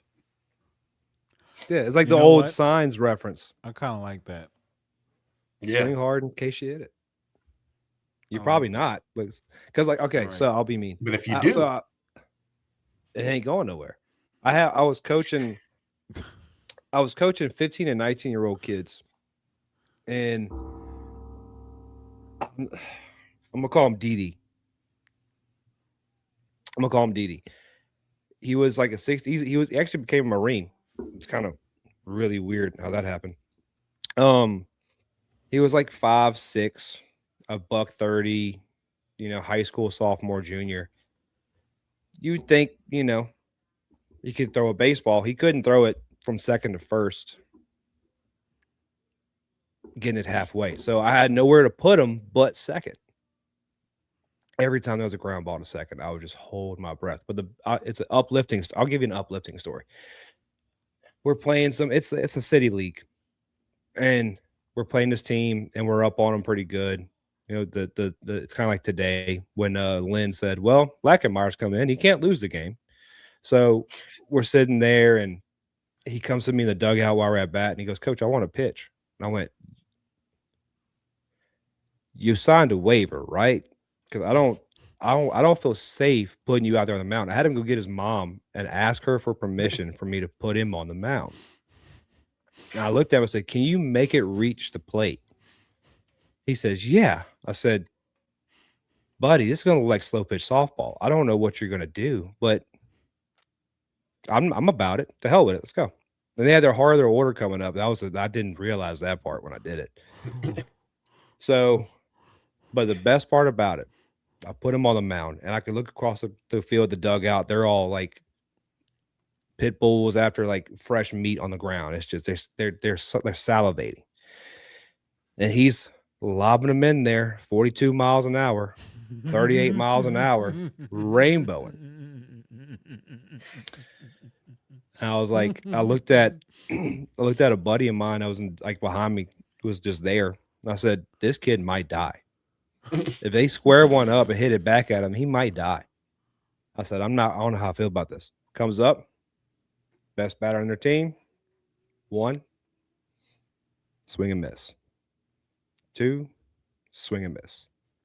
3, swing and miss. And the other coach loses his ever-loving mind. "Get him off the mound. He dies. I'm like, it's 35 miles an hour, coach. It's slower than BP. You ever seen the Looney Tunes episode with Bugs Bunny throwing the pitch and they're like, yep, it looked just like that. It's just so slow that you just he struck one out, and I think he had 2 flyouts, and they were hard hit flyouts. But I couldn't get him to stop telling me he wanted to get on the mound after that. I was like, "You're never touching that rubber ever again." Yeah, brother, you got lucky. I was having a heart attack. Sit down. See, that's why LSU's offense got off to a slow start last weekend. I said that they haven't seen that. They haven't seen anything 90 miles an hour. That's slow, right? You haven't seen anything that's slow. Like, cut it out. Yep. So, all right. How are we looking against? How we match up tomorrow against Notre Dame? David. Let me pull. Go ahead. Let me pull up. Well, I think I had some I stuff was saved gonna for this watch. I was gonna watch the Notre Dame game tonight. Ended up, being a dad. Trust me, life. I understand. I know what. So this is one thing I hate about baseball. People who didn't watch the game today, people who just look at the score, look at the box score, they're gonna see, "Oh, we toasted them." That was a hard fought game for 7 innings. Oh yeah. That was a lot harder fought than I thought it would be. Now, I never thought we'd lose, but it was a hard fought game. I don't think Notre Dame is going to be that hard fought. They haven't looked great coming into the season. I'm still looking at Sunday with UCF, but the 11 a.m. game is actually, you know what? I'm kind of screwed. I think my little I like 11 a.m. games screwed me because my wife has started a micro bakery. She's doing sourdough. Shout out my wife. Hey. We both started doing new things at the same time. It's great for the kids. Right. She has to go to a farmer's market tomorrow to sell sourdough. Well, guess what time the farmer's market's for? Like 9 to I'm 1. bringing the iPad. I said, "Honey, Oof. I have to work." That's the nice thing about doing this stuff now. You got that in the bag. But if it kept me home, it'd be nice. Right, yeah. I'm telling you. But I can't leave her. I can't leave her with the kids. Because I can't do that. This is work now. I got T-shirts. I got shoes today. My wife bought me some more swag that's on the way from Amazon. Like, I'm getting spoiled. I love it. Work, and she loves it. Like, I love it. Does your wife like spoiling other people? No, she don't like spoiling our kids the way she likes spoiling me. I'm her favorite. Mm-hmm. I'm her favorite, and the kids know it too. The only That's one who will probably get like a little bit more partiality towards them is my son because he's the only boy. But the daughter's the same thing for you. No, honestly, my baby girl, I spoil her to death. But my oldest daughter, she likes to try to play me and my wife like we're stupid. So she'll butter us up whenever she wants something from either one of us because she's 18. But it's my son. My son is the one who's like, nah, that's my dad. Get the hell away. My Yeah, son, like my son is like that's my shadow. That's my baby that's boy. Like yeah, he that's what I is call my oldest like son. He's my shadow. yeah, like he don't play them games. So him and my baby girl kind of get into it every now and again behind like I'm his favorite. And it's like I ain't got no favorite. I love all y'all the same, depending on what day of the week it right, is. of course, right, Hmm. yeah. David was Whichever one one kid pisses. just sitting over there, just living the life. Oh, Yep. I, she's spoiled too. She gets whatever she wants. Earlier today, I felt bad because she was excited to like play and hang out or whatever today because she slept out last night and then watched the game and all and needed to jump on with Zach Right. after the game and I kind of felt bad and I basically told her like you got to like you're gonna be too loud in here like just go hang out in your room for a little bit on your iPad. And then I felt bad and I was like, I'll go get your ice cream after. And it was like, okay, yeah, no problem. So Good deal. yeah, yeah, went and got our ice cream. Y'all, yeah, I'll tell you Yeah. about something. When we're done. Yeah, I when don't we're want to done. take Yeah, up. when I Yeah, but yeah, it's funny. But I mean, it's hard to really pinpoint what to expect from these teams early in the season with just not having played that much. Like Thank you, Rob. yeah, they so Notre Dame choked that game. They were up 2-0 pretty much the whole game. I don't even think UCF had a hit until the 7th inning or 8th inning. I think it was 8th. Um, Notre Dame pulled their ace from the game after 6 innings when he had a perfect game going. Um, what? yeah, yeah. It was. I don't know what his pitch count was. I just know they pulled him. But yeah, UCF scored two or one in the 8th, one in the ninth, and then yeah, 1-4-2 in extras. But I mean, I could give you Question. the yeah. Real baseball question. So does that pitcher then get charged with the loss? UCF won. No. No, Notre Dame's pitcher was in that six I and thought you then said got pulled. UCF had the perfect game.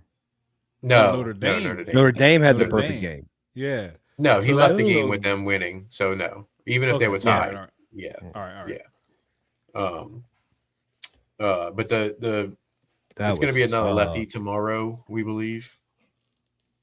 For Okay. Notre Dame, Caden Crowell is a true freshman, but 90-93 off speed change. He threw 3 innings last week, struck out 3, but walked 4. So that's something to watch with a team that walked 14 times today and has been walking a lot against a starter who walked a lot in his one start. So keep an eye on that. And then the only guy I would say that you want to watch at the plate, not the only guy, but the main one. It's a guy named Bino Waters. What a name, huh? That's a Duke can name. hit. Duke can hit 9 home runs as a freshman last year. I saw him a little bit earlier. He hits the piss out of the ball, Okay. but All right. LSU should handle. Look, I projected us to sweep this weekend, and I'm not going off of that. I'm not worried about this weekend. I'm just looking forward No, to seeing us play against UCF because it's going to be the first time we match up against a quality opponent, a team that should be in the postseason, a team that was in the postseason last year, and like I said, I was more intrigued of seeing Schmidt get some real action from the mound against a quality lineup to see, like how he's grown. So that's what I'm more veteran excited lineup about. too. Yep, yep, yep. Let me add one more thing before we sign off. I forgot to say this when we were talking earlier. We got into our rants, our tangents. I apologize. Thank you. We learned something amazing today about this baseball team. We learned What did something we that's learn? concrete. We learned something that is inspiring and it makes me even more excited for the season. They don't quit. In that 8th inning, they're down 1. And Jay already gave him the come to Jesus moment early in the game. He wasn't doing it again. I promise you that. Guys like Jake Brown, Milam, York, and Dardar stepped up in that dugout, and they put boot to behind, and they fought. Because that was one thing I'll give Blake Ruffino credit after that. Going into the 8th, he said, "This is where you find out what kind of team you have." Yeah. And he's 100% right. They came back and they fought. I'm proud of them for that. And if they're going to fight against Indiana, they're going to fight against teams like Florida, Mississippi State, Arkansas, whoever we see. So shout out to the boys. I'm not, I said this last week. I'm not concerned about this team. This is a championship caliber team. The expectation is for them to play 9 innings. I said it last week. This team is going to drag you into the deep water and see if you can swim. The pressure is not on us to win games. It's on you to make sure you can close them. Just because you have a lead doesn't mean you're going to keep it. And like I said, once Zach York hit that home run, I knew I didn't have to worry about anything else. It was over. It was done. Curtains. It was done. You can see it's it in their going faces. to be another you can stressful season, unfortunately. It's curtains. To follow up what you said, Paul, it's good to see them do that on the road too. First road game. Yes, it's one thing that's to do what it I at was the about box. to say. To do it on the That's what I was road about and to have say. that face that adversity and just say we're good. In a unfriendly environment. Right. That's what we learned today is that this team travels. Yep. The bats traveled, the defense traveled, that With dog one home mentality traveled with one. You scored 14 home runs with one home run. But and it's showing you the versatility of the lineup. You bunted in 2 runs. Who did? He shouldn't be on the team. Seth Dardar. No. Reeves. No, Tanner Reeves bunted in 2 runs. Kid who should be not on the team anymore because he should be working at Rouse's. A 2-run RBI bunt. When was the last time anybody from Alabama won anything in baseball? I'm just curious. They couldn't even win a bet right. But anyway.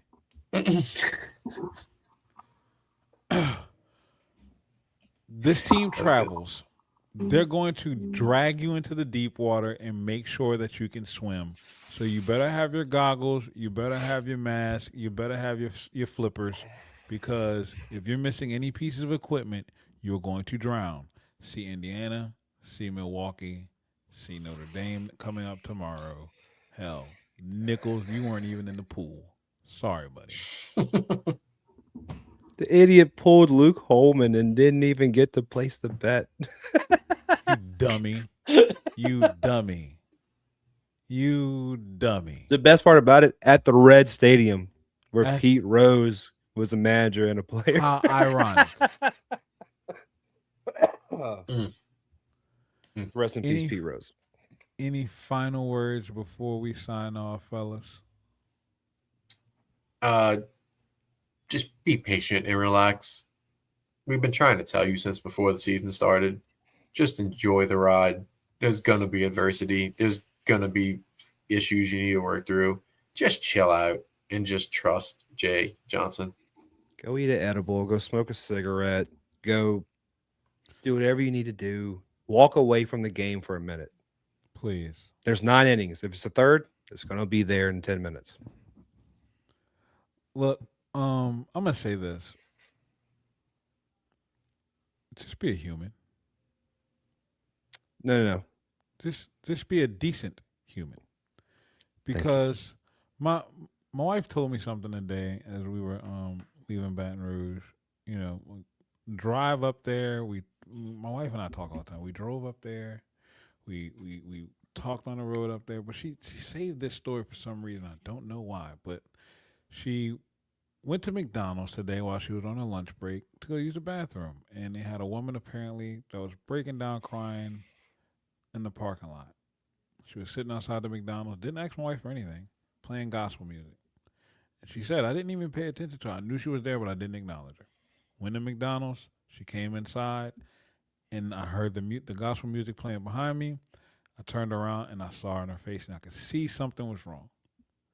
So I told her, she said I suggested her a song that she should play. and the lady knew the song.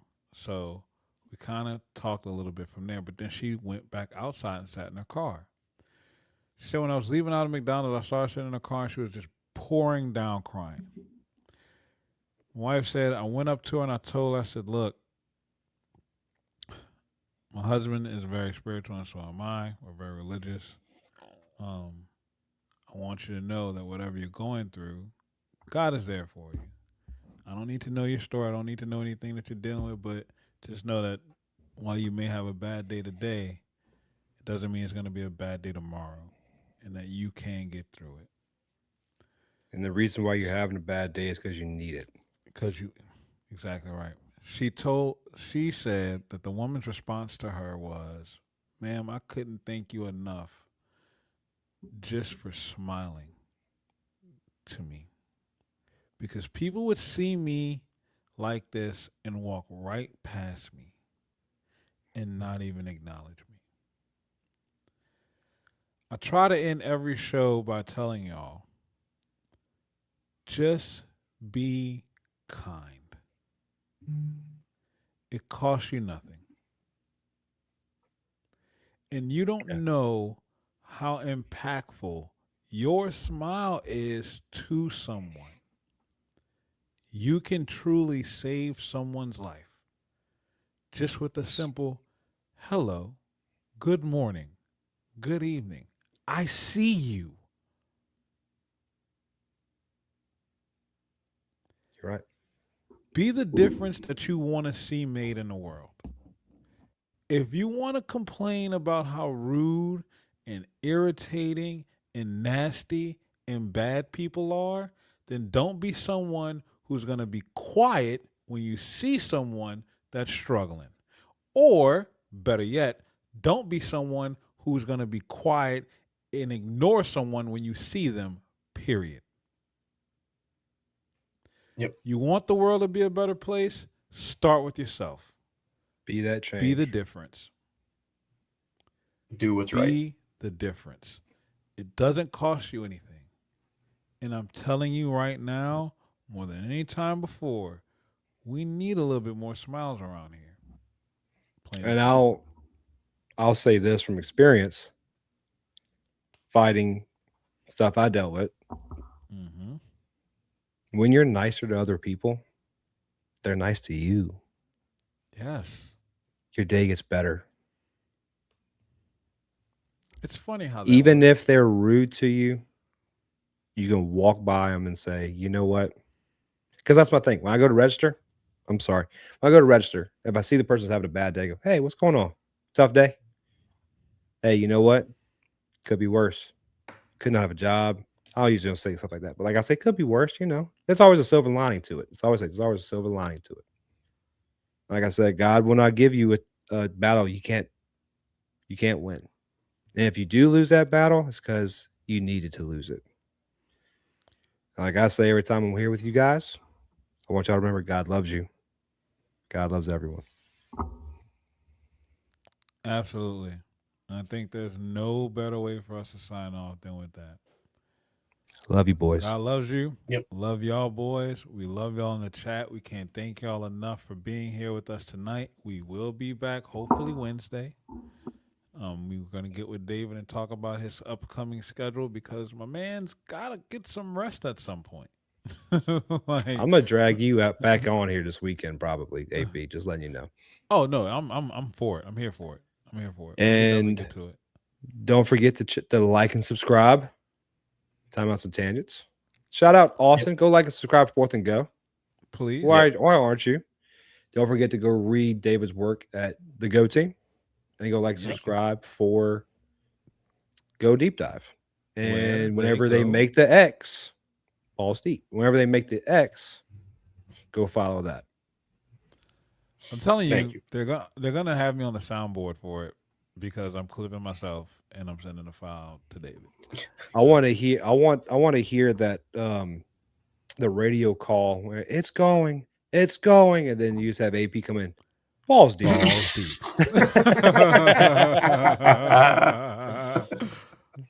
Balls deep. ASMR with it. I love ASMR. Hey y'all. Balls deep. Balls deep. I'm gonna hit you with so many. You're gonna have a variety. You're gonna have a variety. Look, You're love gonna- y'all. yeah. Thank y'all so much. Stick around, Thanks. Dave and Paul. We got some stuff to talk about off air. Yep. Thank y'all so much. Make sure you like, comment, subscribe, share, follow us.